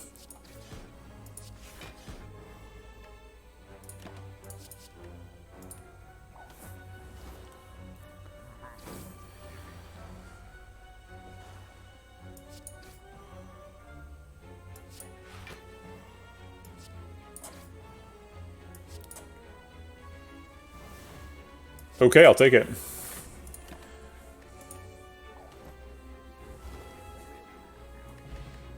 Ninja Scroll, huh? Not so sure about that one. We are fighting Time Lord here, so we don't really want to be messing around too much with any Ninja Scrolls. These are all bad except for maybe Piercing Wail. This would be our 4th Piercing Wail. It's a lot of Piercing Wails.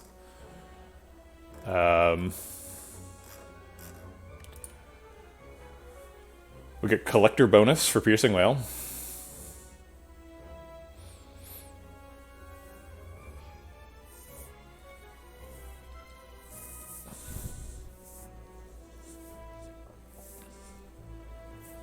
I don't know.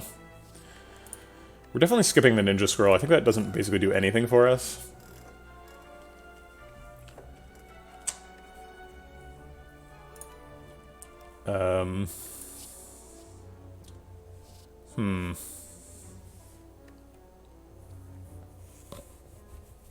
There was an accuracy offered. If we had like a bottled accuracy, it'd be a very different deck.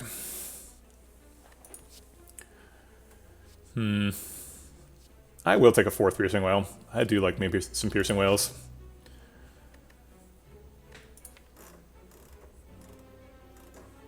And no on the Ninja Scroll. Okay. It seems like we're pretty strong, so I think we'll go left. Get an extra fire, get an extra shop. Wait, why do I want to go to a shop? I don't, but I want to go to the elite, so I'm willing to go to the shop. Do I want to go to the elite? It seems like health is a constrained resource. The elite could, the elite could hurt us, right? If it's like Reptomancer or something. Yeah, they're generated in your hand, so they cost 0. Although, against, like, Time Lord, we might not play them. And if you don't play them, then when you redraw them, they do get their cost randomized. It's the card drawing that causes the randomization. I think I'd rather just save my money for the Act 4 shop. So I think we're going to go right and just skip an elite. I think we're ready for Act 4. I just don't want to die to the Act 3 bosses. We're skipping this because it's a curse. Oh, yeah, we already got blue key, so we're fine. Triple Jawworm. I thought I said I was skipping the elites. I think we are forced to Wraith Form immediately. By the 17 damage. Unless we can kill him. Actually, Predator Double Strike, does that kill him? So this does 30, this does 9, this does 6. So it's 45, so it's short by 3 damage. If we could proc Letter Opener, it would kill him. But we can't. Alright, so I think it's just a Wraith Form Predator then. And we'll Predator on one of the ones who's buffing, because they are the scariest ones.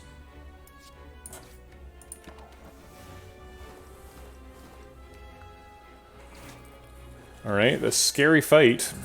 Wraith forming on turn 1 is not a good feeling.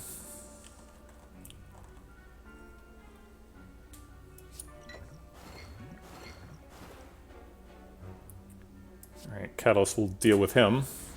He's gonna die.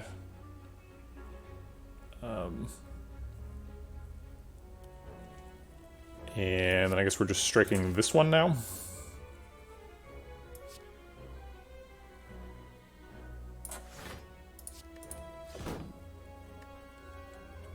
Okay. I don't want a dead draw with backflip, even though we do have Snake Eye. Can I get a Crippling Cloud? Okay. Looks like we solved it. Scary. This fight can definitely be a run ender. Not this time.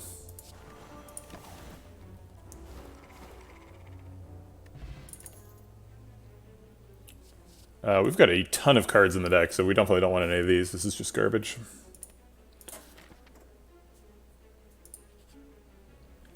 Ooh, Rare Relic. This fight's pretty dangerous.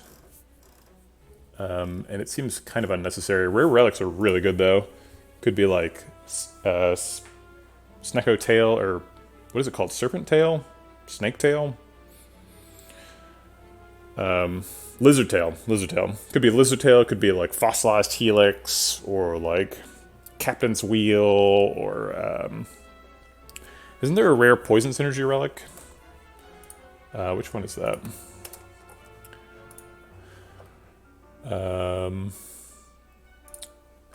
Relics. Scroll into the rare ones.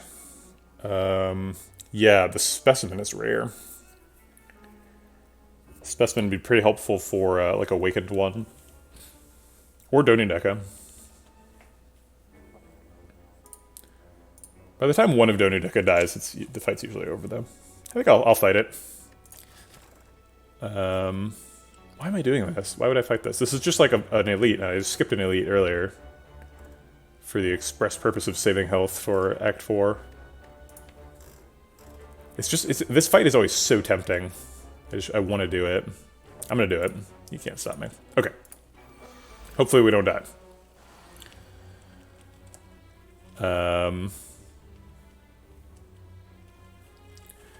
Alright. So we have 2 Catalysts in hand. That's really unfortunate. Piercing Whale and Dash are happening. That blocks out. I think we're just going to use the cheap Catalyst and then Malaise for a bunch.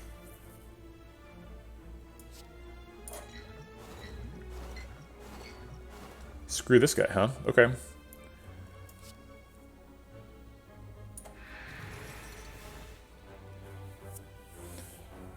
We could just kill him. Double Catalyst kills him, right?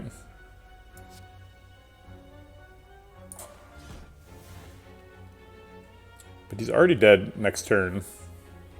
Or I guess that's not true. Okay. Yeah, Malaise is kind of slow for the fight. If we Catalyst this one and dash on him, he does next turn. And then we've Catalysted the correct one, rather than Catalysting the wrong one and needing to find damage from somewhere.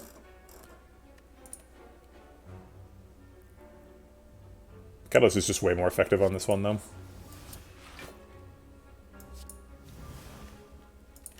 Okay.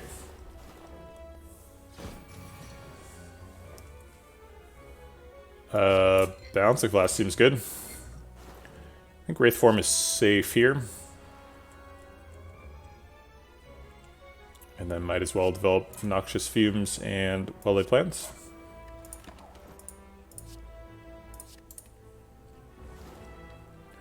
Take 1.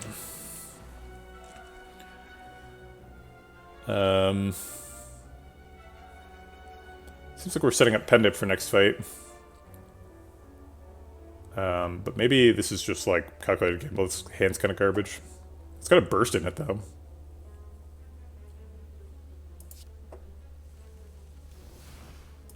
Yeah, this hand's way better.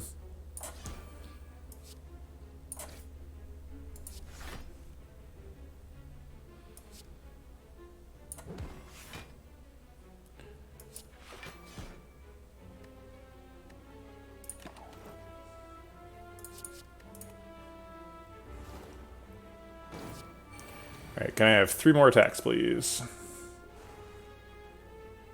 No, I can have 1 more attack. Ooh, Fossilized Helix, yes.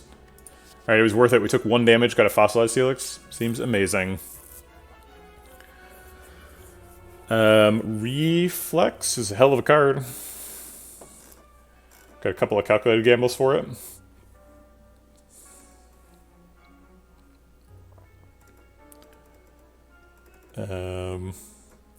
We can hold on to it with well-laid plans until a calculated gamble comes.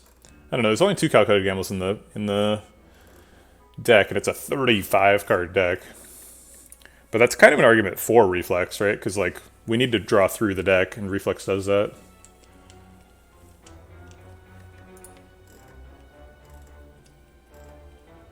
I just don't think there's enough discard. I think we need to avoid it.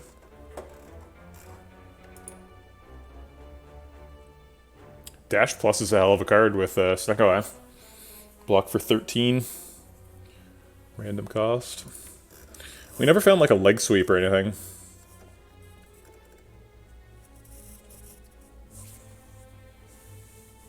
It doesn't work with Burst, which is kind of unfortunate.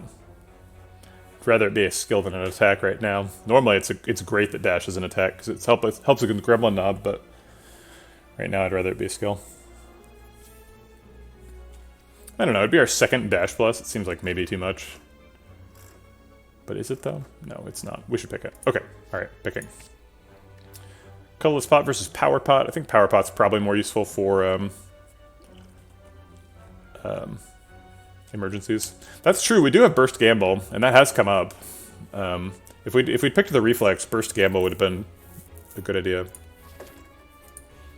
Alright, I guess this is our recall. It doesn't really matter with Coffee Dripper. It's not like we're going to find some way that we can rest. So I guess we might as well Smith now if there's a good target. There's a Burst. Seems like a good target. Okay, I'll just recall at the end. Alright. Spire Growth. Definitely been killed by Spire Growth a couple of times. Let's backflip and look for like a Noxious Fumes or something. Or not Noxious Fumes, Balancing Flask. That's what I'm thinking. Hey, we found one.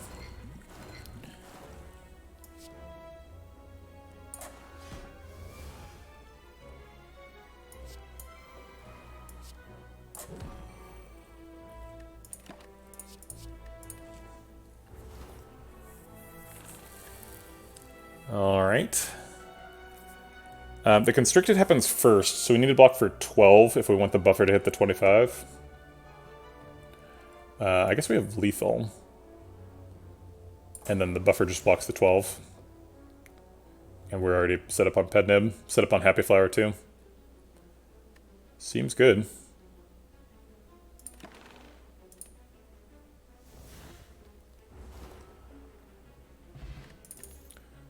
There's the leg sweep. I was talking about that. Is it too late for leg sweep? Did Dash take its place? Massive deck. Just 36 cards of what? We are drawing through it really quickly with Snecko Eye, but just a gigantic pile here. We've got a Crippling Cloud and Malaise for weak. Neutralize as well. Yeah, I think leg sweep is welcome. Okay, come on in. Lots of other cards in here. Thanks for the follow, Champ7. Appreciate the support. Welcome to the Vegetable Patch. This is our third Darkling fight of this run. I'm getting a little tired of it. Leg sweep for 0 seems pretty good. We can do 48 damage Glass Knife. Okay. If you twist my arm. Let's go ahead and Piercing Wail so that we're blocked out, and develop Noxious Fumes, and then I guess Calculated Gamble for 2. Just for fun. Neutralize gets a... helps the counting relics out.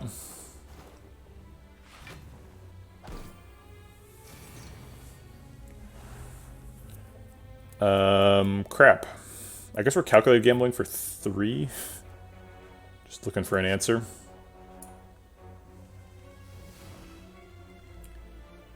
Piercing Whale Dash Plus is an answer.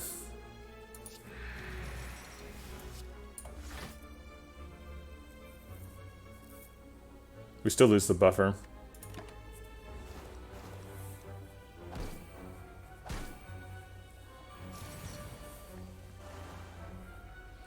God, Piercing Whales are good. We can actually block for 21 without it, so we can actually just block out and save the Piercing Whale. Might as well. Let's go ahead and dash on you. He's got the least poison, so we gotta catch him up a little bit.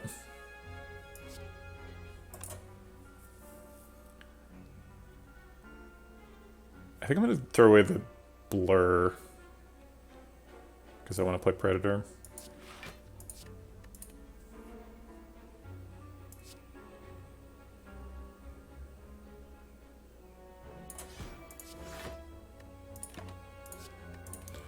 Okay.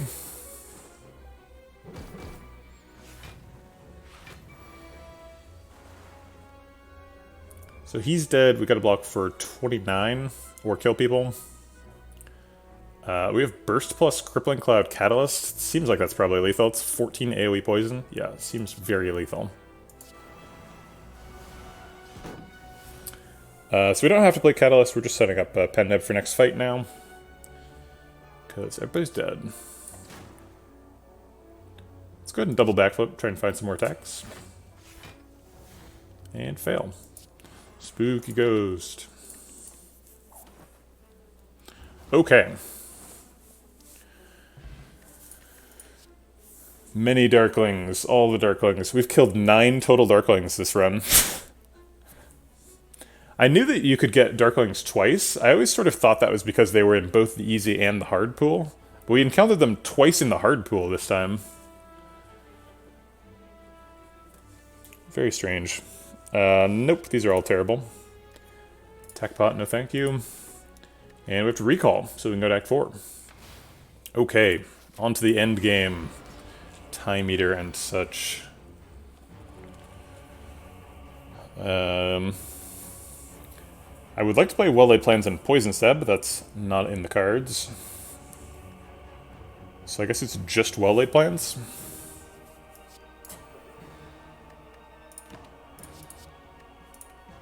I guess I could have played Glass Knife. Kind of wanted to pen nib it though.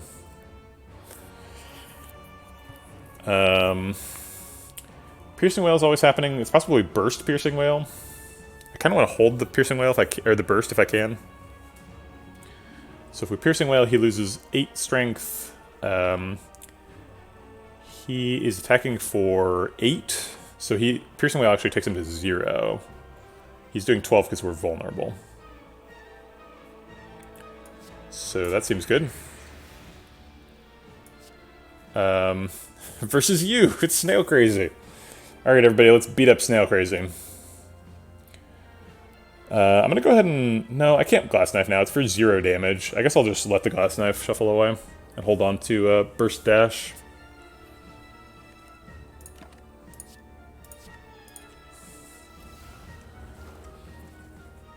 We've only played a scant 3 cards over the first 2 turns. Another Piercing Whale plus, another blocked out turn. Do we just kill him this turn? It seems like Burst plus, Bouncing Flask plus, Catalyst plus is like an insane amount of damage. We could even play Crippling Cloud first. Okay, how much damage is that? So Crippling Cloud is 7, he's up to 9. Each burst is 12, so that's an additional 24. 24 plus 9 is 33. 33 times 9 is not lethal, but it's enough to set him up to die before he heals. And Piercing Whale blocks out for this turn.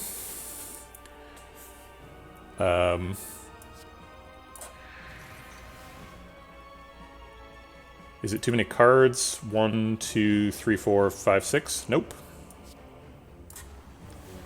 Alright, good fight.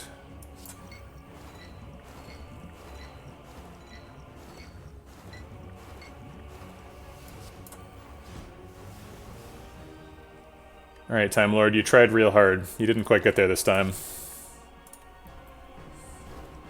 Only playing 10 cards in the whole Time Lord fight's pretty funny.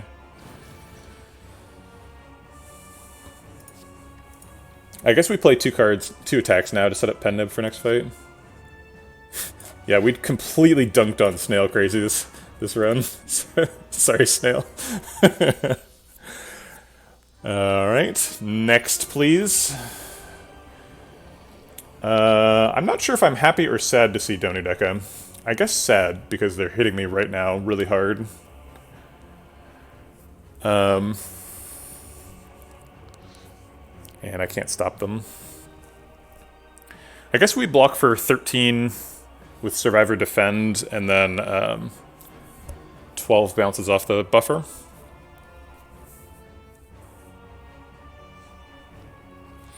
And I think we Piercing Whale just for an artifact charge, too.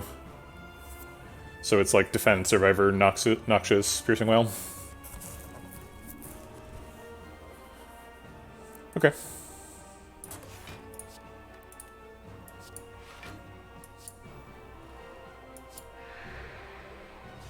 Ha! Take that. Letter opener. Hiya!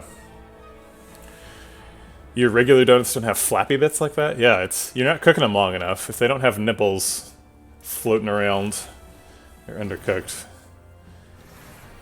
Learned that from the Great British Baking Show last night.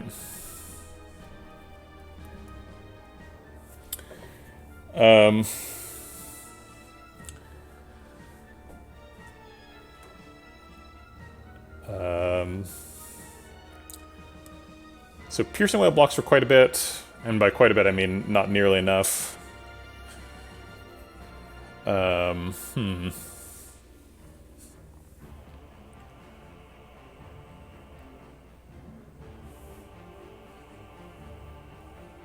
It's true.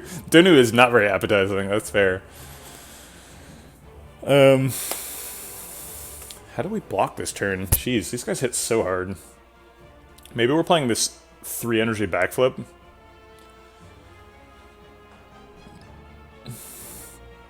Piercing, dash, defend, bouncing. I definitely want to play the bouncing. And that leaves 5 energy, which seems like the correct amount for piercing, dash. Dash, defend blocks for 18. I guess that's enough. Yeah, that actually blocks perfectly. Alright. Dude, hell yeah, you want to hit Donu. That is the correct target, Bouncing Flask.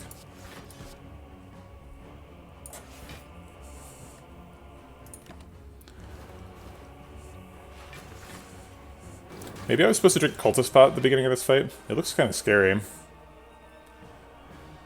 Let's start with Backflip.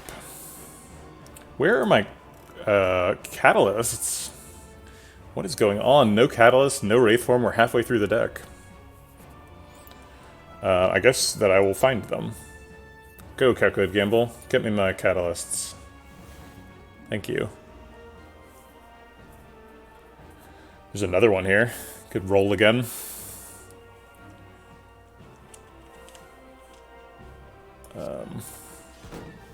Let's do that for sure, and this for sure. Then I think just Malaise for 1 is probably good enough.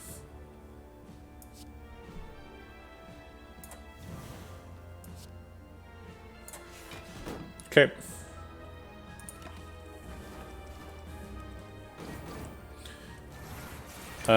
Yes, you do. Or wait, shoot. Ritual Dagger is so complicated. I believe that the answer is yes if you use a dupe pot, but that could be wrong. I apologize if it's wrong.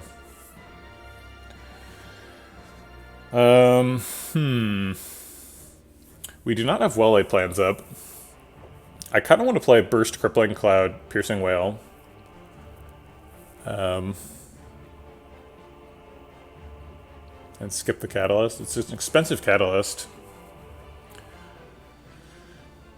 And burst piercing whale blocks out, or virtually blocks out.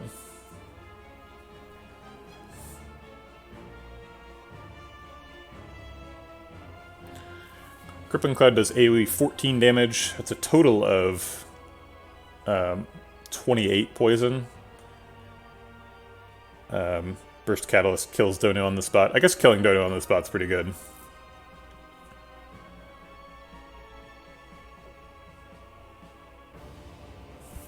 Okay. I'll just kill Dono on the spot then.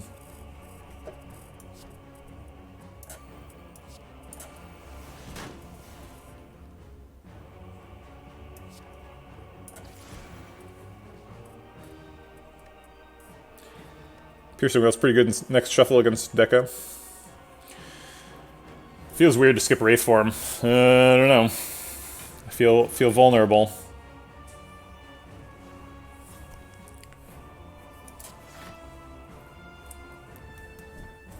Okay, he's hitting for 32. We can weaken him.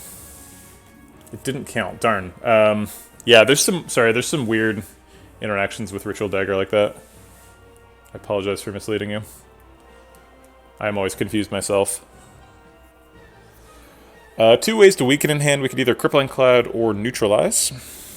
Survivor and Dash probably also want to happen. I guess if we're Survivor Dashing, we can't do either of the other 2 things. Survivor Dash blocks for 21. That puts us up to 26. He's hitting for 32, so we lose 6 total health. Thanks for the follow. I can't pronounce that, so CTC91. Appreciate the support. Welcome to the Vegetable Patch. Katuka 91. That's the... Those are some sounds. There's obviously no lethal. Okay, yeah, I think Survivor Dash is the best we got.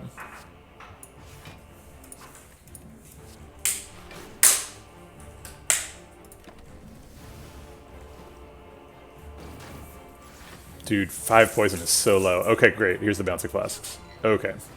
Feeling a lot better now.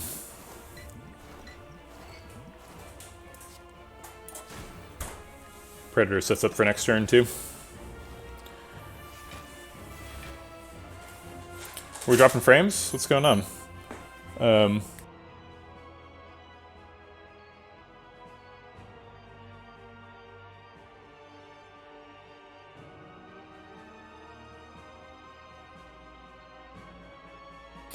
Sorry, my wife's uploading some files, so we're gonna have some dropped frames here.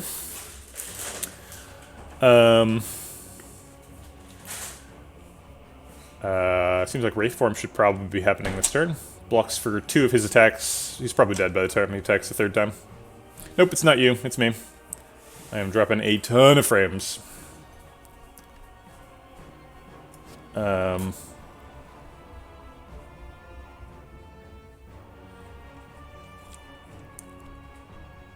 Alright, so we have Wraith formed, and we're just setting up Pendant for next fight, I think.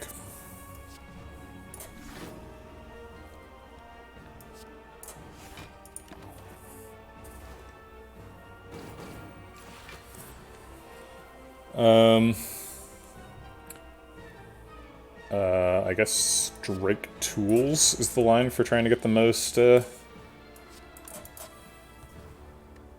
attacks before the fight's over.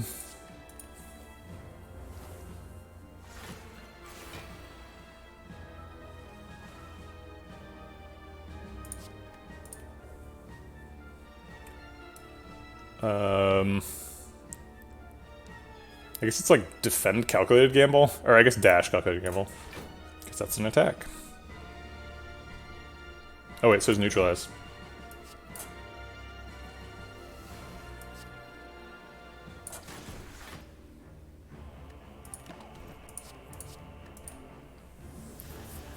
Alright. Our intangible has worn off, but so has Deca's life.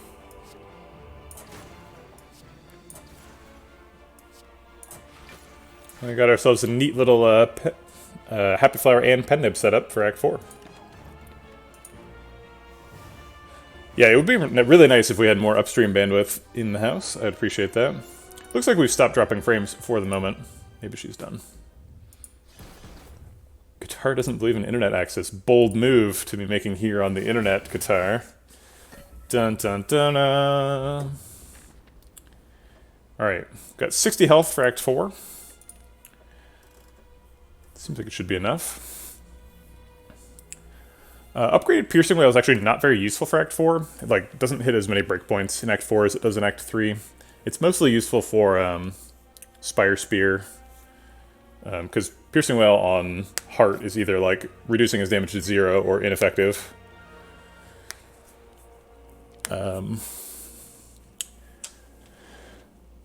Let's see. People who claim to be allergic to electromagnetic waves are mistaken. It's not real.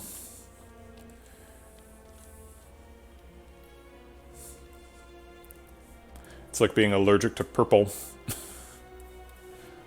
You just aren't. You might think you are. It's all psychosomatic. You may have a real medical condition that's causing you to think that you are allergic to electromagnetic waves, but it's not. It's not a, well, I mean, it's not a physical medical condition, right? People have medical conditions that happen in their minds, and those are valid.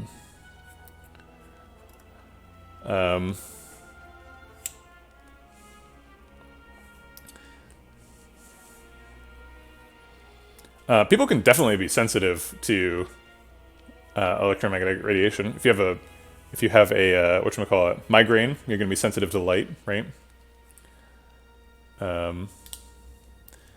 Some people are allergic to water. I think I would consider that an extraordinary claim, TJJ4 Lab. So like I would need to see some proof to believe that. I feel like if you are allergic to water, you just die. And maybe, I mean, people definitely like are born with serious medical conditions and like die soon after being born. And I would believe it if you tell me that some people are allergic to water and they die very soon.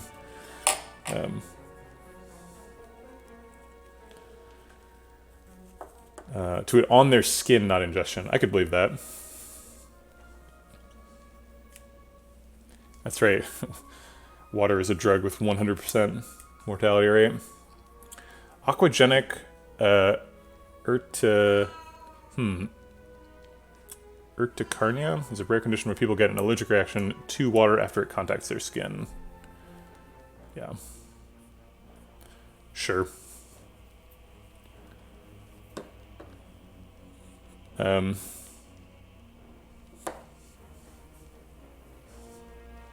I mean, allergic reaction is just like your cells have decided that they are upset, right? So like, you know, you could say that like drinking too much alcohol causes an allergic reaction to alcohol. Anything that causes inflammation, you could kind of call an allergy. It's not like, you know, there are clinical definitions for things that have like real thresholds, and so I'm not trying to tear those thresholds down, but like it exists along the same spectrum as like normal inflammation. Why do we have Snecko? Because it's great. Snecko works so well in this deck. Are you kidding me? This is a 37 card deck. We would be dead if we weren't for Snecko Eye. Snecko Eye draws us our stuff. Let's just upgrade Leg Sweep. Get some extra weak.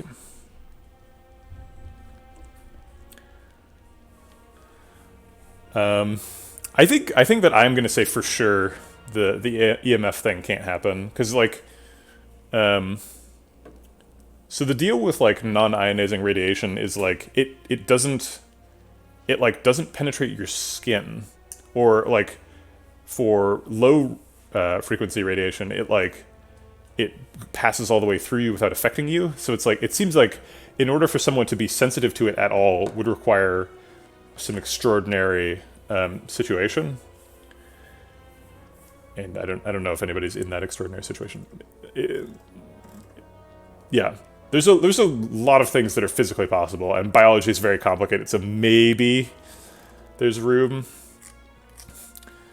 But but I'm pretty sure that most people who think that they are sensitive to electromagnetic radiation are exhibiting the same kind of sensitivity as the brother character in Better Call Saul, where it's like, not really a thing. I sleep in a Faraday cage. I guess the best upgrades here are like Leg Sweep, Piercing Wail, and Noxious Fumes. And they all solve kind of different things. So like Leg Sweep is trying to get increased uptime of weak on heart attacks, so that we can try and survive the first cycle a little easier. Piercing Wail is trying to survive the Spire elites with less damage, and Noxious Fumes is trying to scale our poison a little faster so that we can get damage caps maybe a turn earlier. I don't really believe the Noxious Fumes is correct, so I think it's going to be one of these two. Maybe Balancing Flask is better than Noxious Fumes even.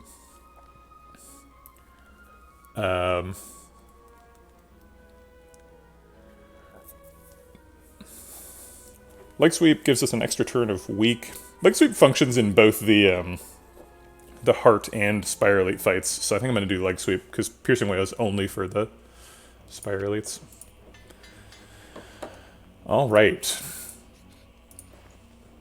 Ooh. Ooh. Why are they together? They're hanging out.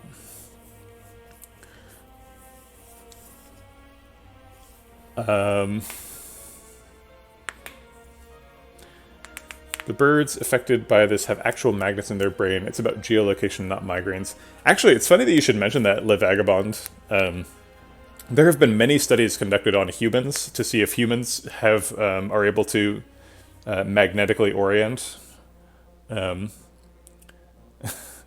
none of the studies produced super clear conclusions.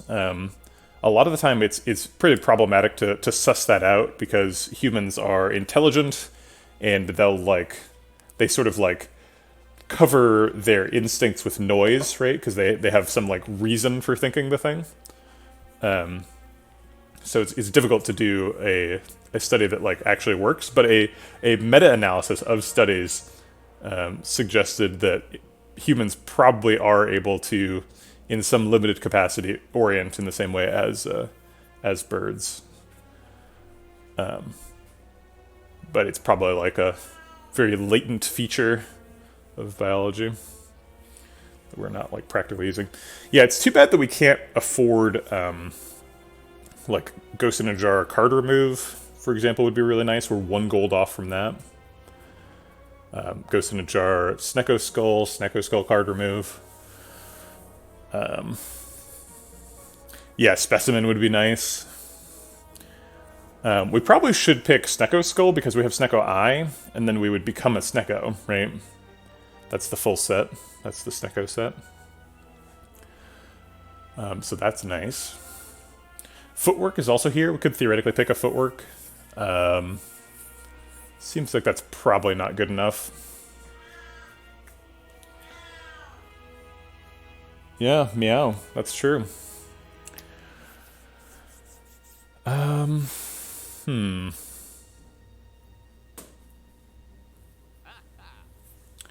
The problem with Ghost in a Jar is we have to throw away a power pot to get it. So I think we're probably not picking that. I guess we could throw away the Cultist pot. That's probably worse than the power pot at this point. I think I just like Snecko Skull, though. I'm not really too bothered by having the strikes in the deck. We draw a lot. And, it's a 37-card deck, so, Chat says Gesundheit. So if we card remove, we're only removing 1/37th of the deck, which is, a very small portion. Which is the benefit of building a big deck. Then the deck is full of all the cards that you added to it intentionally. And the strikes and defends are very diluted.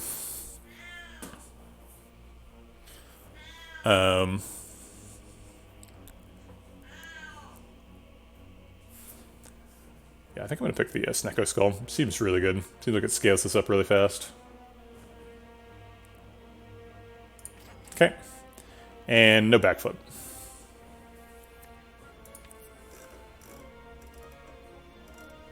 Backflip could be good, but I don't think it's good enough.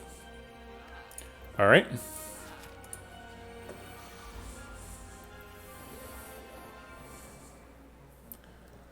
Alright, they are... Shield is attacking first.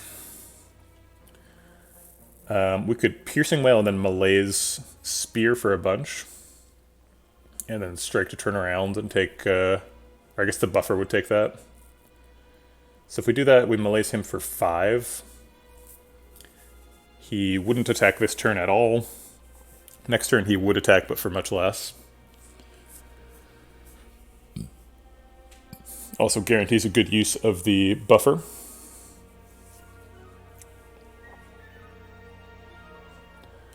We're not at the heart already. This is the Spire Elite fight. Bouncing Flask could do what Piercing Wail does, but even cheaper. I guess Neutralize costs 0. If we want to really get him, we just neutralize Malaise, right? But Bouncing Flask also, like, maybe applies an actual debuff, right? No, what we should do is play Bouncing Flask and then... Or wait, we should neutralize first and then Bouncing Flask so that it maybe gets additional poison. And then Malaise and Strike to turn around. Oh wait, we don't need to turn around. What's the point of turning around? Okay, so who do we care about the poison more on? I think we care about the poison more on Spire Shield.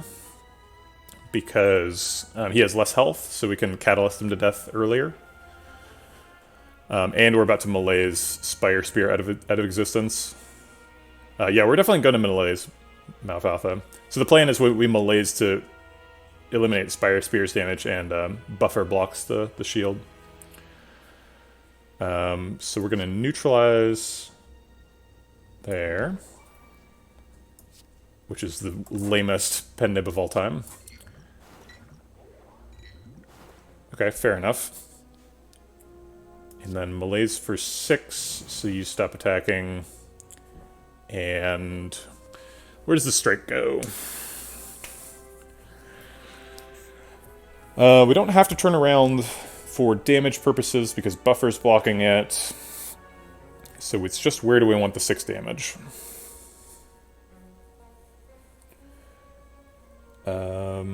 I don't know.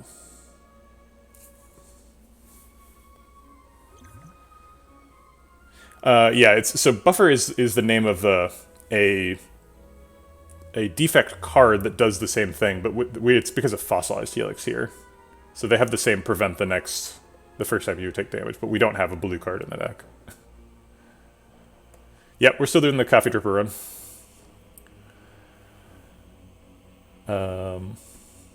Yeah, I think I'm happy with Strike on Spear.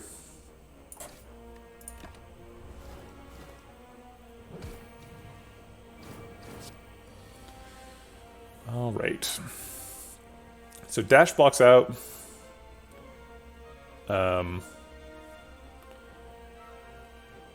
We could also Calculated Gamble. We're always Crippling Clouding. I kind of like, just like, Dash, Crippling Cloud, Bouncing Flask. We don't need to get real complicated. I guess Calculated Gamble blocks the burn damage, so we'll do that too. But then we're drawing dead with Calculated Gamble. But maybe we draw some zero-cost stuff.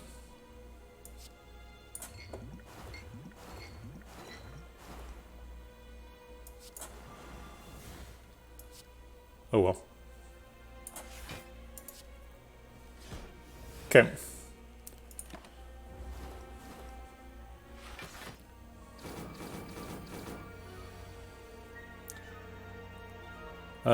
Crap. We can't turn around. Oh, I guess we can with a Predator or Catalyst. Catalyst almost kills him.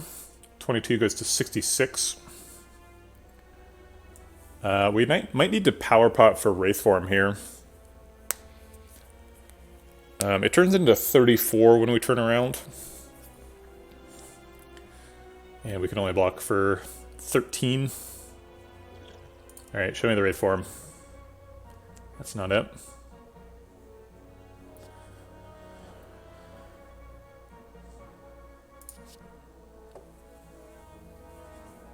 Darn.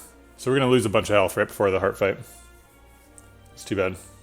That's kind of these guys' jobs, right? To soften you up for the heart. There was an accuracy there, that's true.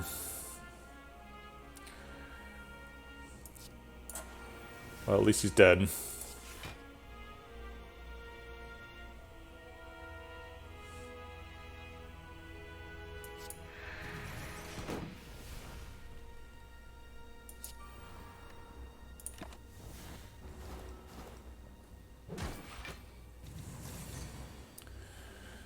Okay, there's the Wraith form. 3 cards too late.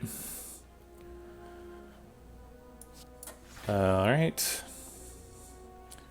We can try and set up Pen Nib here if we want. It's really important to play well-laid plans, so I'm gonna do that.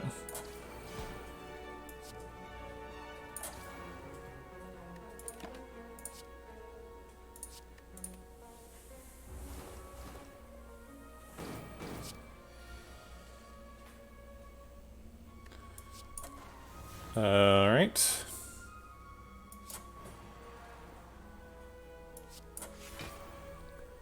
And dash ends. Use blur to save some block for the heart fight.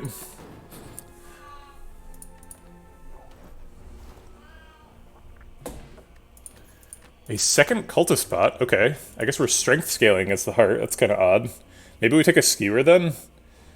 If we have 2 cultist spots, and there's only 1 fight left in the game. And we have 7 energy sometimes. I don't know if that really pays off. Because by the time we have all the strength for skewer, aren't we getting damage caps with poison?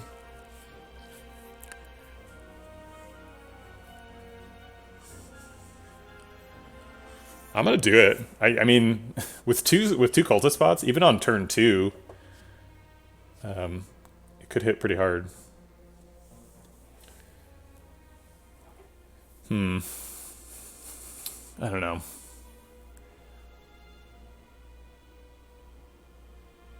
I guess I don't want Skewer to mess up my draws. No. Well, we skip it. It is really card efficient, that's true. Alright, chug-a-lug. Caca. The cult has come to kill you, Heart. You thought that I was somebody not associated with the cult. Well, you're misinformed. We have to play defend first because we have a fossilized helix. Always very irritating to be in a heart fight with fossilized helix, but what can you do? We did draw both bouncing flasks on turn 1, so you gotta feel pretty fortunate about that.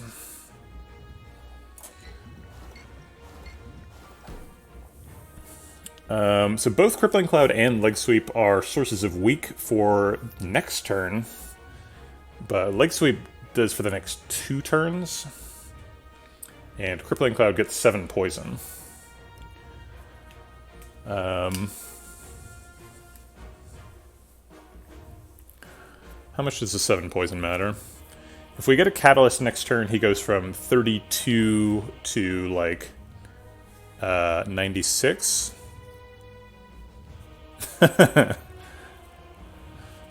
It's right here, Guitar. This says Demon Form, right? This little flower, or this feather. See right next to it where it says Demon Form? At the end of your turn, gain 2 strength. It's a little picture of a demon. I think that we're very concerned about dying in this fight, so we should try and,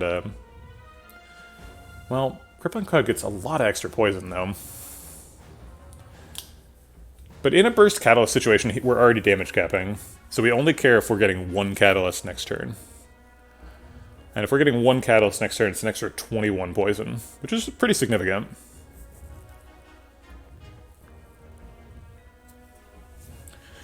There's not much other weak in the deck. It's we've got the Malaise. Malaise could be huge. And neutralized, and that's about it. So if we want to weaken him, we kind of need to do it now. And I think we do want to weaken him, so I'm going to do it now. Okay, great turn 1. Got Wraith Form here if we want it. There's a Catalyst. We can just let him take the buffer, too. So we could just, like, dash Glass Knife Catalyst.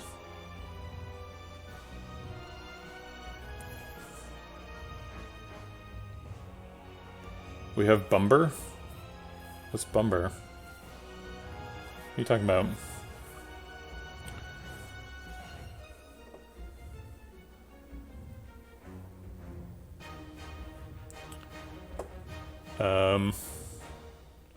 Pumper?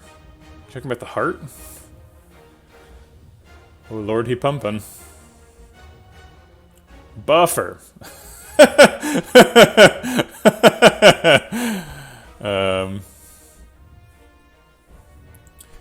Yeah, so, right, we either Wraith form and try and save the buffer, or we just use the buffer this turn. I kind of lean towards using the buffer this turn.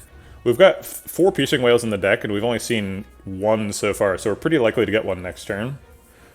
And I'd rather block this turn with a buffer and next turn with a Piercing Whale than the other way around. Oh lord, he pumping. Ain't that the case. Alright, so let's start with the dash to save the buffer for the rest of the attacks. And then I think we stop there. Burn takes 2 health. 50 hits the buffer. Okay.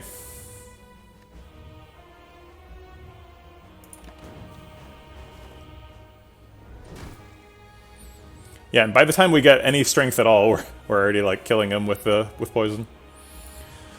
We can burst malaise him this turn. That is pretty dope. This is a good turn for burst malaise. Burst costs 0 too, so we get to malaise him for 10. I mean, hell yeah, right? This is like one of the best heart draws I've ever gotten. This is like, we got everything in the exact right order. It was just like a really good heart deck, but like, Jesus. That's broken. That's just way too good. Oh, also bronze scales, by the way. Alright, let's get rid of the wound. Don't need that. I guess dash to block the beat damage. Strike is hitting for 12. And I'll just get rid of a slime. We don't want a dead draw with backflip. We want to have a, I guess Piercing Whale is never good, is it? But we don't want to miss a catalyst, I guess.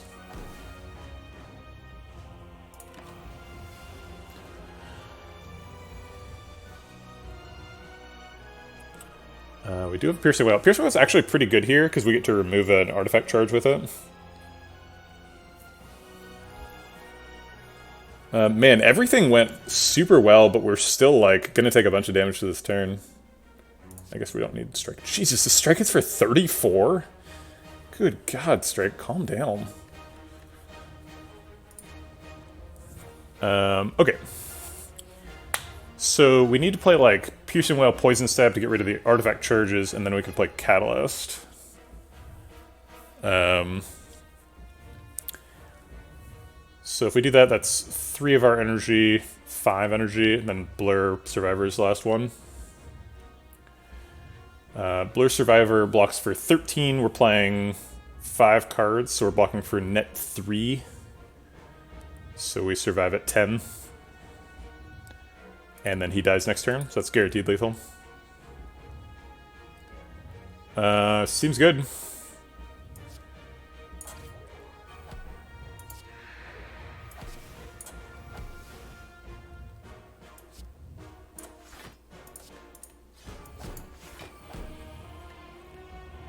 All right.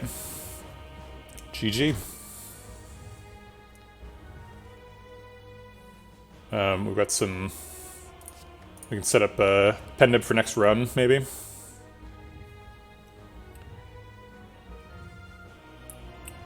All right. 12 strength. I guess there wasn't really any point for saving that cultist spot since, like, the end of Act 2. Should have just used it on something.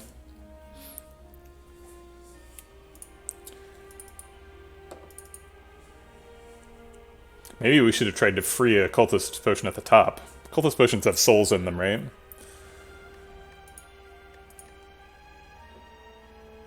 We got the money achievement? Huh.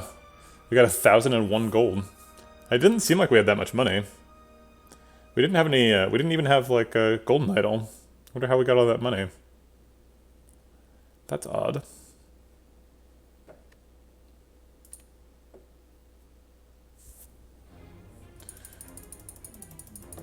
Let me skip through this so I can look at the run history screen for a second. Yeah, that was a ton of cards. My god, that was a lot of cards. 37 cards. Almost 40 in that deck. Snecko Eye really helped us be more consistent by drawing a bunch of them. Getting 2 copies of Catalyst is pretty nice. The Coffee Dripper was a really nice start. We had to be really conservative with our health total this run to try and not like spend too much of it. So we only fought, I think, 1 elite in Act 1.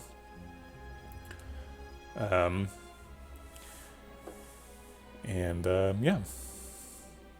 We were kind of flying through elites by Act 3. We ended up perfecting a couple of them. We had really good cards. Mostly just the catalysts. We also malaised, we malaised like a shape for 14. Super high energy run. Coffee Dripper plus Curse Key and Happy Flower. Crazy amounts of energy. And like high energy plus Snecko Eye is a really good combination. Because sometimes Snecko Eye will like decide that everything in your hand needs to cost like 2+. And if you're able to still play 2 of the cards, you're in a pretty good situation. Only 1 copy of Wraithform. Didn't end up playing it against either the Heart or the Spire elites, which is pretty unusual. Definitely would have helped us against the Heart, because we killed him really quickly. But we didn't really need it. We had enough health to tank our way through it a little bit. 4 Piercing Whales is always nice. I'm not really convinced that the Predator was a good pick. I think that might have been a mistake. Didn't remove too many strikes, but they got really diluted by the huge deck size. Yeah, this was a nice one.